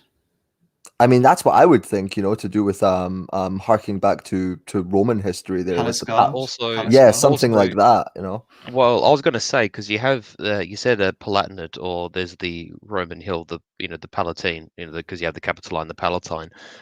Also in Italian presently, like in the modern day and in recent history, you have a surname Palladino, which is derivative of that. So whether it actually originates from Latin first or comes into sort of Well, I Italy mean, or as Latin well, I culture mean, from as we know, Frankish, who right? knows? I mean, Charlemagne was certainly no no stranger to Romanizing tendencies, which we will No, no, get to very soon, you know. exactly. So, because I mean, another thing too is if you look at like in a military context, you have the auxiliary palatina as well. So there's a whole bunch of different, ways that that word can be expressed or potentially have an origin point. Mm. Right. So So Ronceville. in terms Oh, there of we go. Actually, someone in the chat has just addressed it. French paladin from Italian palladino from Latin palatinus, officer of the palace. wonderful. Yes, So there we go. there we Okay. go. Thank you.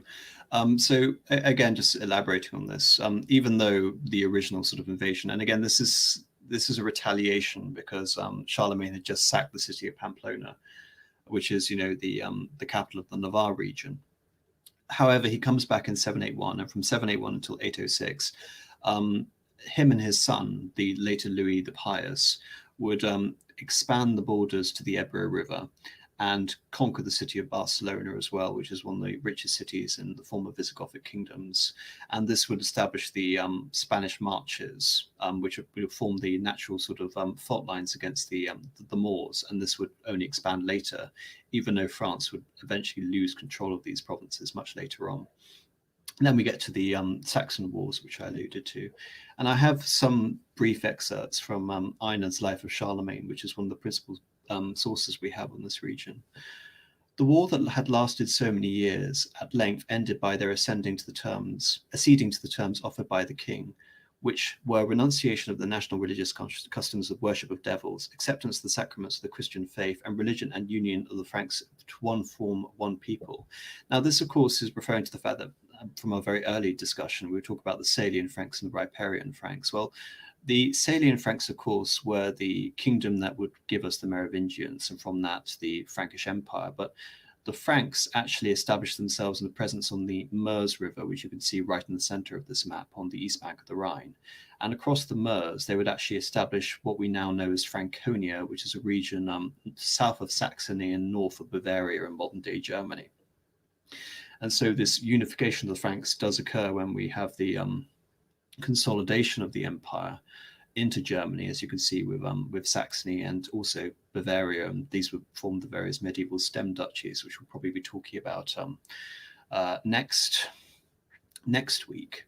But in terms of like the religion coinciding with the conquest, well, this isn't a thing pertaining directly just to Charlemagne. This has been an ongoing thing, as we've talked about this entire time. Invariably, when you had the conquest or consolidation of a new region, you send in the missionaries, you ally yourself with the local clergy, you seek your deference to the Pope, you will create dioceses. So for example, the expansion of Carolingian rule, you not only did you have the creation of Carolingian counties, you would also have the creation of Roman Catholic dioceses at the same time. Yes, you see that with the Catholic faith comes this whole sort of package of sort of Roman culture from statecraft to architecture to agriculture as well, things like what's the word for growing wine? Is it viticulture or something like that? But yeah, viticulture, growing grapes for wine, and things like this, and yeah, it's sort of the prime vehicle of this civilizing process is the church, And interestingly enough, just because you mentioned it, Columbo, I'll be brief. Is that there's this interesting thing that occurs in Christianity, which does not have any comparison in the Abrahamic religions. It only occurs in Christianity, and it does start around this period, possibly a little bit later, because you mentioned viticulture, is that you go to places, you go to anywhere in the western half of Germany, which is Catholic, or the southern portion of Germany, Austria. You go to Italy, you go to France, you can go to parts of Spain. You can go to monasteries today that actually specialize in varieties of wine, that specialize in cheese, that specialize in even baking. Infamously in Freising, which was I think the religious capital of Bavaria before Munich was established. There's the oldest brewery in the world, which was established in I think 1054 or something at Weihenstephaner. There's this tradition actually of production at these monastic locales by monks and deacons and what have you that starts in this time period, and it survives to this day. Absolutely, and again, this is testament to the fact that clerical life, monastic life. I mean, monasteries form their own little localized economies in many senses. I mean, it's one of the great tragedies, the Reformation, that all of these places are gone. But no, these little flourishing centers of learning and also economic output as well. And again, if we link it all the way back, it reminds one of sort of the villa culture of Rome, Absolutely, where you yeah. have Yeah. these little self-sufficient sort of economies. Yeah.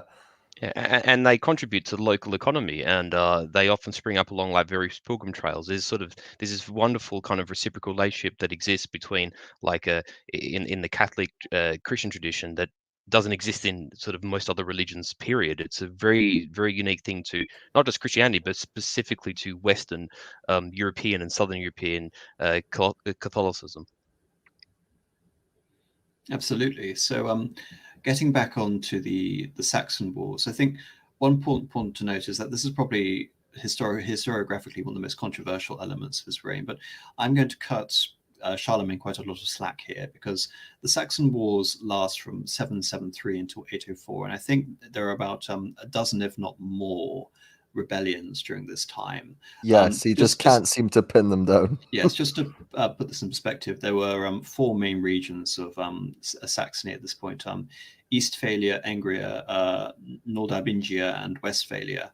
And from 773 until 780, Charlemagne had conquered this region several times, and finally pushed the Saxon leader Widukind into exile in Denmark. The Danish, of course, would also be a threat to the Carolingian Empire, especially the naval power of the Danes, because they would also be invading England at the same time. Yes, they're all over the place at this point, they're right? all over this point. So I think it's important to note, looking at this context, that Charlemagne is fighting the Avars, which the tribe which have now occupied the Pannonian Basin, which will later become Hungary. He's fighting in Italy, consolidating his campaign in his conquest of Lombardy. He's fighting against the Moors, and he's having to fight against constant rebellions by the Saxons. And so by 782, after 9 years of rebellion and after 2 years of peace, he begins to impose Frankish administration and Frankish counties in this region. And to go along with it, he imposes the Capitulatio de Partibus Saxonae, which is a prescription of death to Saxon pagans that refuse to convert. And this precipitates another rebellion orchestrated by Widukind, and a violent, probably the most violent of all the uprisings, a 3-year uprising, which also included the Frisians, because as you can see on this map, the Frisians are actually able to avoid full conquest by the Carolingians and the Franks in general, all the way up until this point, despite the fact they've been bordering on the empire this entire time. And in response to this, only after this provocation, Charlemagne comes down hard and massacres 4,000 prisoners of war in the massacre of Verdun in 782.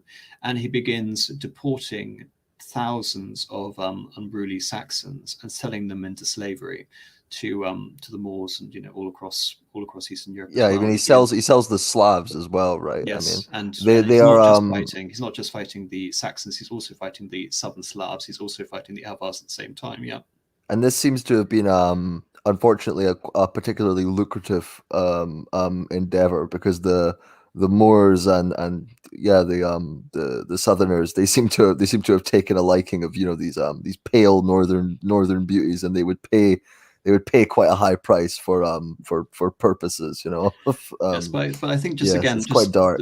I mean, obviously, none of us are endorsing slavery, but I think within the context again of the Saxon War, he is thinking principally of the security of his kingdom, and it reminds me of all fronts at the same time. It reminds me of what Alexander did to Corinth. Just a sort of I'm leaving. I have things to do, so I'm just gonna settle this. This is what happens if you disobey. I can understand his the geopolitical reasons behind it. And again, I mean, I hope we've established quite clearly, Sorry, the Clem, sort of savagery. Just to confirm in my mind, do you mean Thebes or Corinth? Oh, which one did Alexander destroy again? I think it's Thebes. Thebes. Okay, sorry guys. Sorry, just for clarity there. But you understand what I'm saying, right? It's expedient, and again, it's a very vicious and warlike time. But very, very shocking stuff, Just as a buttress Columba very quickly for me. again, I've used the phrase in these few streams. I've often termed, modern sensibilities, and I think this is another example of where this comes to the fore. It's quite easy when we look back on modern morality or modern standards and look at that Saxon campaign as being particularly horrific or being particularly violent. But you got to think Charlemagne's living a couple of centuries after the destruction of the West Roman Empire, and an age also of there's almost another wave of great migration if you consider the Slavs and soon to be the arrival of the Magyars and the influx of other peoples which sort of come into the beginning of the true medieval period. And this is an era where all it takes is a weak monarch. It takes a regency. It takes the death of one or two notables. It takes the invasion of a particular province or the destruction of an army to where one's community or country could cease to exist in a very short space of time. And I think often that's overlooked when we look at historical figures like this and time periods like this, that in times of great chaos and tumult and in eras where much can be lost in a short space of time, measures have to be taken. That's not to say that we endorse them or that we want them to happen, but Yes, this is just the context and we have to appreciate it for what it Yes, is. Columba certainly. and I, before going on stream, we were discussing Mithridates of Pontus, and we were discussing the Roman Vespers in Anatolia, and how hundreds of thousands of Romans were killed as a result of that. And again, 4,000 by that is even a paltry compared to that. I mean, but again, this is just representing the violence of the times. And of course, we have elucidated on many occasions how violent, especially the royal civil wars were. So this is an incredibly violent time, and Charlemagne was basically thinking of pacifying this region, and as we've also explained, which had constantly been raiding the Western Front, because as you can see on the map, it's just bordering the Rhine. So it was right at the prepared to threaten right at the heart of Aachen, of course, which was Charlemagne's capital at the middle of Austrasia. So there was definitely a military consideration. One piece of information that I would just throw in if anyone wants to learn about it, because you mentioned that they were expelled from governmental positions. I would just say if anyone wants to read up about who was the in-between between the sort of German slavers or the German warriors who were conquering the Saxons and the Slavs and the Moors who they were getting sold to. I think it's pretty obvious who I'm talking about. It's an interesting area. And before we get banned, I want to move on to the Bavarians. Yes, let's go. Okay, so this wasn't just a conquest of Saxony. This was also a conquest of Frisia. As we see on the painting, which was the thumbnail for this video, Widukind submits to Charlemagne, and again showing the flip side. On the one hand, we have the massacre of Verdun. On the other hand, when Widukind submits to Charlemagne as the former leader of the Saxon and is baptized, he's able to live out another 22 years without being executed. We have the creation of various legal codes in Saxony and in Frisia. In 789, Bavaria is conquered. So we see the massive expansion of the empire, along the Danube, and this will be the basis for the later Holy Roman Empire, as we see. In terms of like the Saxon rebellions, again, this is still continuous even throughout this time. So we have rebellions in 792, 793, 794, 796, and finally in 804, do the Saxons stop rebelling. And of course, during that time, we also have campaigns against the Slavs and the Avars that we mentioned. Now we get to the you can almost say the most sensational moment of Charlemagne's reign, which is his coronation as Emperor of the Romans, not Holy Roman Emperor, which is an egregious mistake a lot of historians make. Leo III crowns Charlemagne Emperor of the Romans on Christmas Day 800. And as to what this represents, on the one hand, this represents the elevation of the Frankish state. We've already mentioned all the various allusions to Rome and the succession. I mentioned the fact that Clovis in many ways was conquered by the kingdom of Soissons and was made a consul. In many ways, I think this just reflects the preeminence of the Frankish kingdom among all other kingdoms, with the exception of the Byzantine Empire. I mean, for anyone who's interested, the direct pretext for this is the fact that Irene, a woman, has just been made Empress of the Byzantine Empire in her own right. And that is the pretext that Leo III seizes upon to crown Charlemagne the Pope. But in terms of his own interests, There is one more immediate interest, which is reconfirming and stabilizing this alliance between the warlord Charlemagne as the perpetual protector of the papal states. On the other consideration is that this idea that the position of emperor is now the personal gift of the papacy, and that it is now being divested out of the control of the Roman Empire. Because, of course, there is a Roman Empire going on at this point, and it will continue, in my view, unbroken until 1204. So we see a radical new conception of what it means to be emperor, which is directly granted by God through divine right, almost extra Roman, through one of the old Roman institutions, which is the Roman Catholic Church. And so this is in many ways as much of an elevation for Charlemagne. This is an elevation for the Pope, and we have one of the most debated statements from Einar's Life of Charlemagne, where Charlemagne declares that had he entered St. Peter's, had he had known, he would never have accepted the crown, which I disagree with immensely. I think Charlemagne had many reasons to take the crown. And just to give you a little elucidation for that point, the idea is that Leo III had taken Charlemagne to Rome on a false pretense to Yeah, and he sort of sprung it on him. A Christian synod, and that he sprung it on him in the end. But nevertheless, Charlemagne accepted, and Charlemagne, as a result of this, gave his realm, a huge amount of prestige compared to what it previously had, and gives it this dignity as being superior to all other Christian kingdoms. Indeed, briefly before the death of Irene, superior nominally over the Eastern Roman Empire as well. And to give a bit of context of that, I mean, there were, again, really no Christian competitors. I mean, really, in terms of like Christian kingdoms at this point, we have to look to England. We have to look to the seven kingdoms of England, the principal kingdom then being Mercia, which were then being assailed by the Vikings and Danes. So there was really no competition. So it was, really to become the first among equals, and to claim a universal conception of Christian, nominally Catholic kingship, as Definitely. relying on the Pope, as opposed to the Eastern Roman Emperor, whose source of legitimacy now relied on the old Roman institutions and the Patriarch of Constantinople. And of course, Charlemagne also tries to bolster this new sort of Roman idea in lots of other ways. I mean, you mentioned the cathedral in Aachen, right? Which he had constructed, which is built in sort of that classic late Roman Byzantine style. It's a very fine building. Nothing had been built like it for a long time. I mean, in the West, very tall, high ceilings, marble arches. Very, very intricate mosaics, and then the sort of Byzantine style portraits, and it's a remarkable building, and it must have projected a real image of power, especially at that time. I mean, it's still impressive today, but it's built entirely in that style, and so we can see Charlemagne very consciously trying to Romanize, and present this imperial image.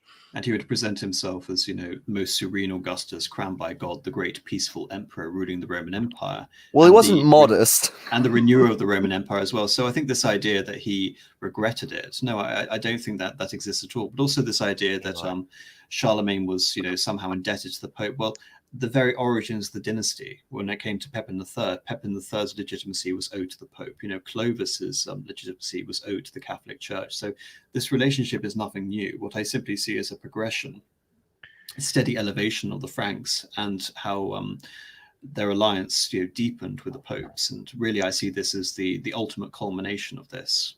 You mentioned Irene. Is it worth us delving briefly into the near unification of these two realms? Yes, so you're talking about the proposed marriage between them. Yes, exactly. Yes, if you want to briefly, but in terms of like Byzantine politics, we will be talking about this on another stream, so probably not to, yeah. No, I actually wasn't really going to delve into it as such, but just I'm assuming that probably portions of the chat know about this, but for those who don't, that Irene herself found herself when she ascended to the throne as empress, she obviously was without a husband after was it, I think, Constantine the V died? Was that her husband? I've gone I'll blank. take Or your was it word for it. Leo? Or was it Leo the Fourth? I can't remember. No, her spouse was Leo the Fourth. Anyway, Yeah. so Leo died, and she sort of ascended to the throne because her children were, well, rather her child Constantine the Sixth was too young to assume the emperorship, and there was quite ongoing negotiations between Charlemagne, or rather, from Constantinople to Aachen, regarding a union between Irene and Charlemagne. And I guess had that transpired, we would have had almost a complete reunification of the Roman Empire, sort of both in title and in actual fact, certainly territorially speaking. Well, I think to my mind, this would never have happened because even if they had been allied nominally, Irene would never have given up to go to Aachen. They may have probably met once and probably never conceived because Irene was close to no longer being able to bear children, and the idea of melding these institutions, these very separate institutions, and also do remember the fanatically, Catholic administration of the Roman Empire, and now the Isaurian pro-iconoclastic Byzantines. I just don't see it happening, sadly. Yeah, absolutely. I mean, and it would have been. You mentioned that it also would have been undermined from both ends because famously a court eunuch by the name of Aetius invariably frustrated it from the Greek end as well. And because I mean they had a lot of power around Irene, right? They sort of manipulated her. Well, they deposed her in the end. Yes, Nicephorus came in. But I think just in terms of like the immediate ramifications, there weren't actually that much in terms of like immediate ramifications from the position of Frankish Roman relations. I mean, there was a brief conflict revolving around the suzerainty of Venice, which I mentioned. Joda, if Irene was against iconoclasm, I'm sorry. I'm talking about like the whole sort of stream of the 8th century with Leo the Isaurian. So I can't remember which emperor and empress was pro iconoclasm regards to all of them, but I'll take your word that she was against iconoclasm. Nevertheless, I think my point is more that Irene represented a very different theological strand, which is I mean, there's still, you're not just melding two people, you're trying to meld two entire administrative systems. Yeah. Yes, exactly. One thing I would say is I mentioned he's building the Aachen Cathedral in this grand, almost Byzantine style, but I do want to say there is this split even culturally between them, and what we see expanding in the Carolingian Empire is really a sort of expansion of the kind of Catholic culture that had begun to burgeon under the late Empire with people like Boethius, and then under Theodoric in Italy, and we see this with the expansion of specifically Western art forms. I'm not an expert on this, but the sort of ivory diptych. We see these with like the Samakai family. These weren't very popular in the East. These were sort of primarily the purview of the late Western Roman Empire. These things spread all over the Carolingian Empire as part of this sort of artistic revival, and so it sort of illustrates that their primary influence was the Western Catholic Church. Of course, you had other thinkers such as Alcuin, but nevertheless, I think it's important to note that many people have lumped around this idea of a Carolingian Renaissance. I'm skeptical of that, simply to not put on the same scale as a Renaissance in the conception that we know it. Of course, there was a stabilization of the empire during this period. There was an aggrandizement, as you mentioned. There was this what you can say derivative architecture in the form of the Aachen Cathedral, and Charlemagne very much wanted to model himself on an Eastern autocrat, invoking the Bannum, or the Imperial ban, which is going to be a major feature of Reichspolitics, Holy Roman Empire politics later down the line. The idea of the emperor as supreme, the supreme commander of law, justice, the army, and the protector of the church, if not a Caesar, a papist, in the sense that the Eastern Roman Emperor was. And I think there's this nice quote from Einad, which I think talks about how ephemeral this was, because even though we have the political and cultural apogee of the Carolingians at this time, it collapses very soon after Charlemagne's death. And there's this one quote from Einad. Charlemagne was able to offer the cultureless, and might I say, almost completely unenlightened territory of the realm, which God entrusted to him, a new enthusiasm for all human knowledge. In its earliest state of barbarousness, his kingdom had hardly been touched at all by the zeal, but now it opened its eyes to God's illumination. In our own time, the thirst for knowledge is disappearing again. The light of wisdom is less and less sought after, as now becoming rare again in most men's minds. I think this talks to, as we mentioned, the clergy and the monastic life was really the continuation of this flame of learning from the East, and this continuation, in terms of law, etc., and administrators during this time. But I think there is this slump after Charlemagne's death, and it really will last until the First Crusade and the beginning of the 12th century Renaissance again, when we have the real flowering of French culture. The one thing I will say is one thing that was very important for that later flowering, which also, I mean, there were other influences, including, the Crusades had begun, and you had interaction with, the mathematics and philosophy of the Arabs and what have you. But you had Charlemagne order, I mean, he funded lots of new monasteries, if I'm not mistaken. He supported them, but he also encouraged and ordered them to begin copying texts on a grand scale. Absolutely. So the culture of the realm as a whole, I agree, it really takes a downturn. But I would say Charlemagne did have a key role in sort of planting those seeds that would sprout later. Oh, absolutely. And Aachen itself, as we mentioned with Alcuin, it became a center of learning. But nevertheless, I think Charlemagne was still illiterate most of his lifetime, even though, again, he agreed with this idea of, kind of like a Ptolemy of Egypt. Well, apparently, he could learn. He learned to read, but he could never get the hang of learning to write. Yes, which I think is a great anecdote.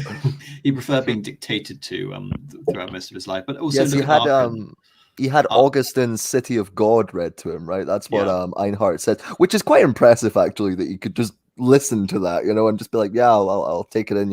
I'm always impressed when people can do that with quite a dense text. They can listen to it. I'm quite poor that way, but also look at Aachen in particular. I mean, we talk about Aachen Cathedral, but the older capital at Paris had a much more longer-lasting impact on the history of Europe. Aachen itself would really become associated almost exclusively with Charlemagne, and afterwards, after the quick collapse of the empire, the capital would move away from Aachen, and the Carolingians would be in decline. So I very much do want to emphasize that Charlemagne arrived at a point where his dynasty was supreme, and then we have the death of the Carolingians, really, which happens in a very short order afterwards, under Louis the Pious. I mentioned with Louis the Pious that his reign had basically been almost entirely dictated by the need to divide up his land, the divisio imperii.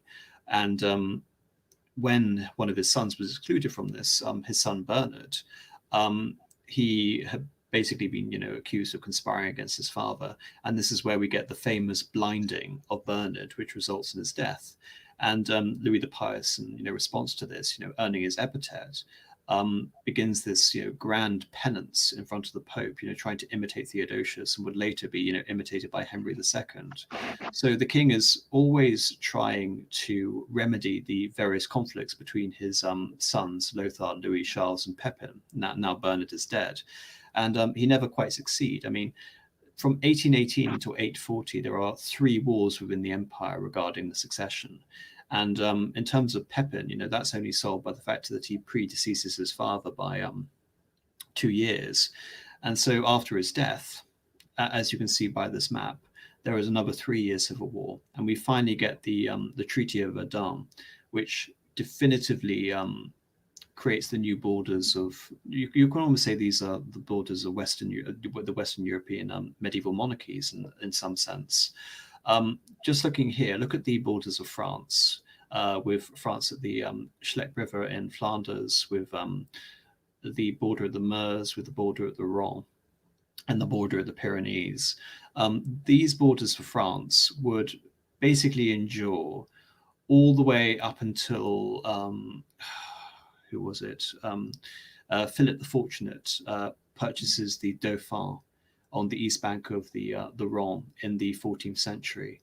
And with regards to like the northern borders, this would continue really up until Henry II purchases the three bishoprics. So, funny enough, this treaty dividing up the Carolingian Empire between the three sons was actually very enduring. Now, what's less enduring is this monstrosity in the middle, which is Middle Francia, which is granted to Lothar, the oldest son, who becomes the nominal emperor of the Carolingian Empire. Again, not Holy Roman Empire, that hasn't been created yet.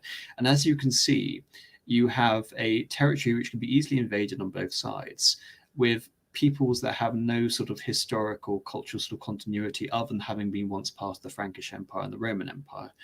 And this very briefly, quickly splits off just, I think, 12 years after this treaty. The north becomes Lotharingia, which will become Lorraine.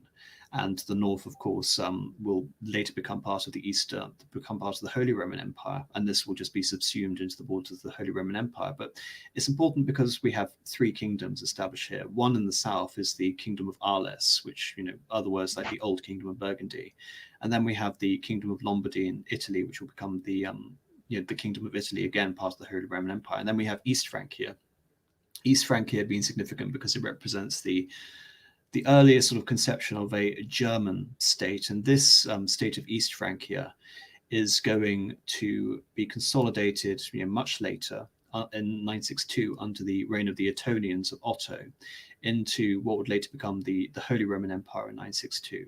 In terms of like what happened to the Carolingians themselves, the last, I think, Carolingian emperor was Charles the Fat. And again, like the other rulers, we have Charles the Bold, Louis the German.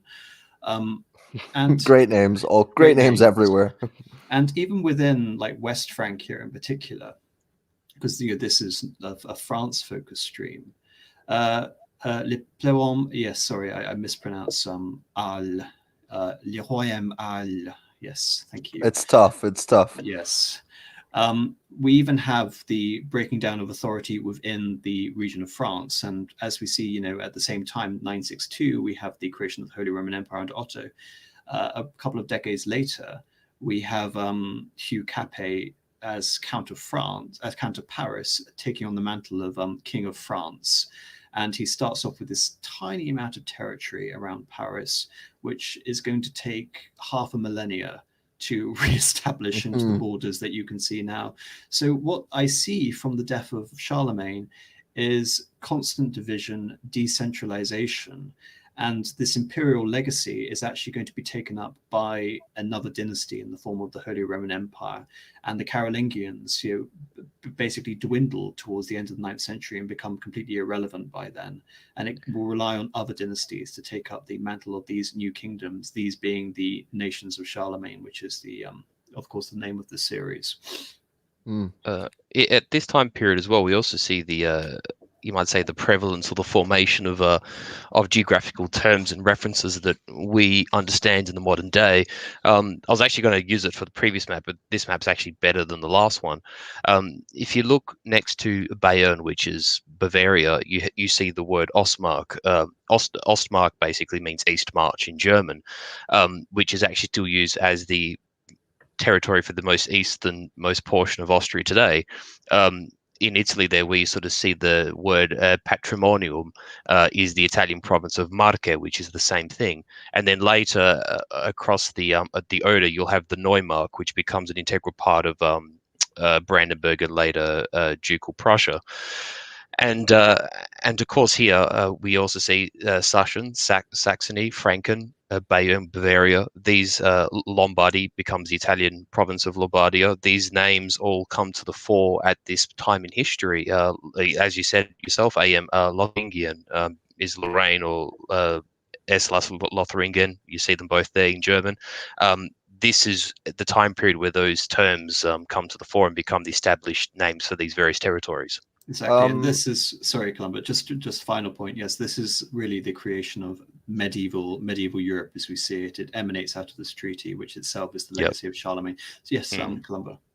Yeah, just my last point, I suppose. So France, I understand how in the West we keep this large state because we've talked about the importance in our Macedonian stream. I feel like we got this across pretty well that underlying infrastructure sort of stays the same and is used depending on whoever comes in, right? And so Yeah. there's a sort of there's a Gallic infrastructure built up, right? So I can understand that in the West.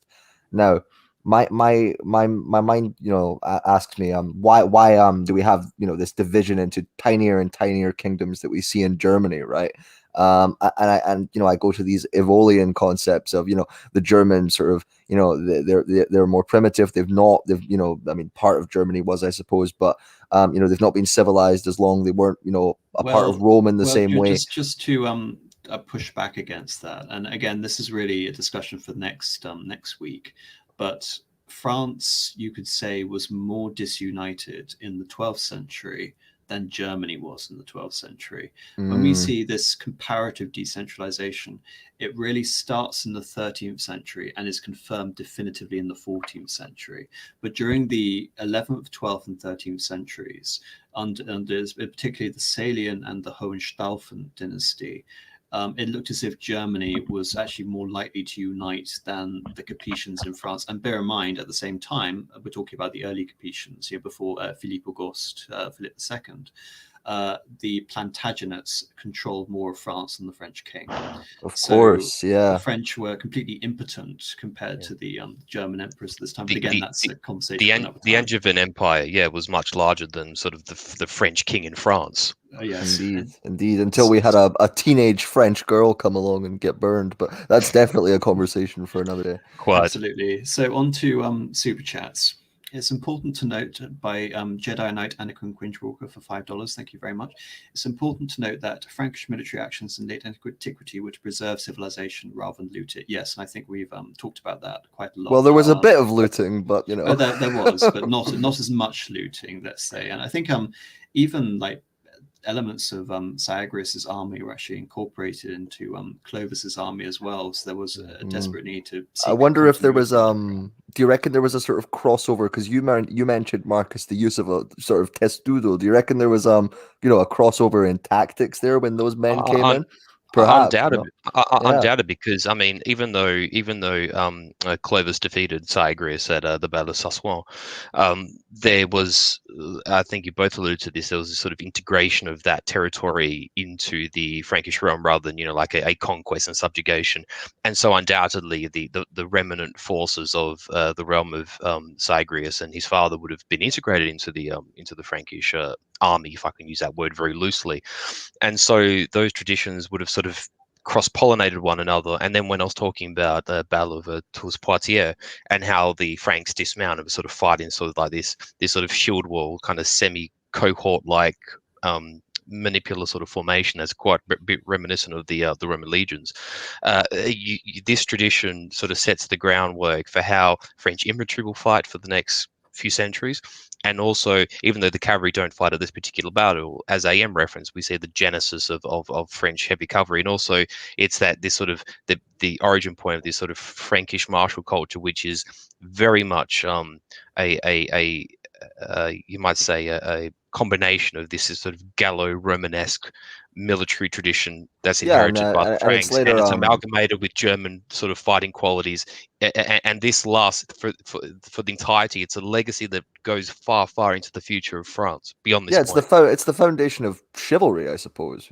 Essentially, it's a chivalry culture, and there's an interesting reference, and I don't know if we get to the Crusades or if it's on the plan, but there's a very interesting reference when they actually cross the Orontes River in the siege of Antioch en route to Jerusalem, where the French infantry, the sort of the noble infantry, actually form a testudo and cross the river, and the Byzantines are shocked that the Franks know how to fight the same way they do.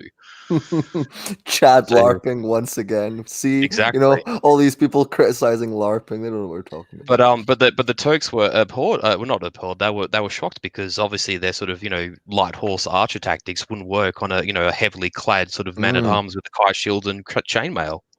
So there you go. Have it. Lady of Shalott for £4.99 says, "Thank you for the stream. Other than the Justinian plague, I know little about this period of history. Very brisk wishes from a Brit in Melbourne." Well, thank you very much, Lady of Shalott. It's all very much appreciated. The fellow Aussie, thank you. Well done. Anakin Quinchwalker for $2. Thoughts on his assent by General Assembly. When you mean assent, whose assent do you mean, Cringewalker? Because when I think of that, I mean, obviously Louis the Pious, again, talking about refuting almost this claim that the papacy was so much involved in early Frankish politics. Louis the Pious was elevated by assent as king of the Franks, and then his coronation, he didn't even have to go to Rome for his Assent coronation. from whom? Sorry, just the Franks themselves. The king is elevated by the Frankish nobility rather than appointed by God and through papal mandate. Yes, that was very much the case, and as we saw with the Merovingians in particular, they were appointed from below as opposed to appointed from above. And in many cases, they were literally elevated, right? When the king was picked, they would lift him up on a shield, you know? Yes, exactly. And this again is a continuity from the early Germanic tribes and their elected kingships. And we see this, again with the Carolingians. We see the Holy Roman Empire. We see the direct papal appointments. But then we see eventually the decline of the system in Germany. And by the 14th century, there is a formalized system of election in the form of the actual positions of the 7 electors. So, yes. Things do sort of revert in a strange way. Cringewalker just commented again. Einhard describing the election thingy that happened. Did I read that, or did I forget about that?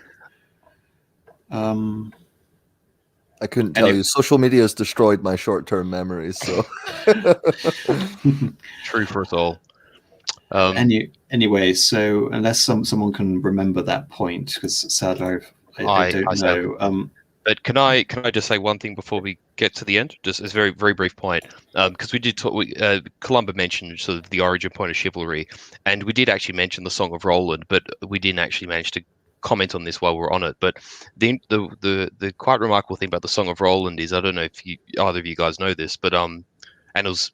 God, I was at university 10 years ago when I last read about this, but Roland is dying on the battlefield, and he has a relic of a saint in the hilt of his sword, and he doesn't want his sword to be captured by the enemy. So he's sort of torn between dying with his sword, as a knight should. You see it in dramatic representations in Hollywood where a knight sort of has the sword in their hand on their chest, or whether he should toss it over the cliff face and not allow the enemy to capture it. And it's a really early sort of sample of this sort of Gallo Frankish sort of synthesis of chivalry, and it's greatly exemplified by this heroic figure, this tragic heroic figure of Roland, who's kind of like almost like a Frankish Siegfried in a kind of way. Yeah, I mean, there's this mythic quality about the whole period, which is, I mean, I mentioned later, once you get to the High Renaissance, you start to get these cycles, all sort of talking about things in this time. In France you get the Song of Roland and such like. In Britain we of course get the Arthurian cycle, right, which is again around this same time you're supposed to have the invasions of the Saxons and the defense of the Romano-Brythonic, I mean possibly there was a historical King Arthur there, and so we see all of these mythological or mythic themes coming out. I mean, another thing which I would note from this period, which I mean I'm sure you actually touched on this in your stream on Lord of the Rings, but there's naming swords, right? This seems to be something which becomes really popular. I mean, you have Charlemagne's sword, Joyeuse, or Joyous, which you can still go and see, and so there's this sort of grand heroic sort of culture at the time, which is then transposed in myth later, and it's incredibly important for ideals of chivalry and how to be a good knight and what have you. Exactly. Wonderful. So this really sort of brings an end to this discussion, only 15 minutes late. That's not so bad. Yes, as always I just want to put this up, and a big thank you to all my patrons who really help this channel along, so thank you so much, and the link is in the description if you want to donate. Now to the shilling. Columba, anything you want to shill? Nothing for me. It's a busy week. I'm having to journey down south to wretched Newcastle. Oh dear. Yes, God help you, Columba. Yeah, I'm gonna go. I don't know how many industrial museums I can look at. Marcus? No shilling on my part. Just again, if anyone wants to follow me, they're welcome to do so on Twitter. If I may just say one thing though, because I probably Charlemagne and this part of time is my weakest in Western history, and I did actually get some invaluable help from Cringe Walker. So thank you, Cringe, if you're still in the chat and listening. I really appreciate your help. Just a few pointers there. Really appreciate it. And yeah, thank you everyone for hanging around and getting us above 100 again. And AM, of course, being gracious host as ever. Yeah, thank you very much, and enjoy the rest of your day, everyone. Wonderful, thank you for that, and thank you again to Cringe Walker. Just for like what's next on the channel, we have a like Holy Roman Empire stream next week, and the Wednesday after that, I've got a discussion with Nathan Hood, completing the Lord of the Rings episode that Columba just brought up. So talking about the inspirations behind the characters in particular. So tune in all for that. Thank you very much, everyone, for listening. Thank you very much to my wonderful guests, and good night. Thank you. Good night, everyone.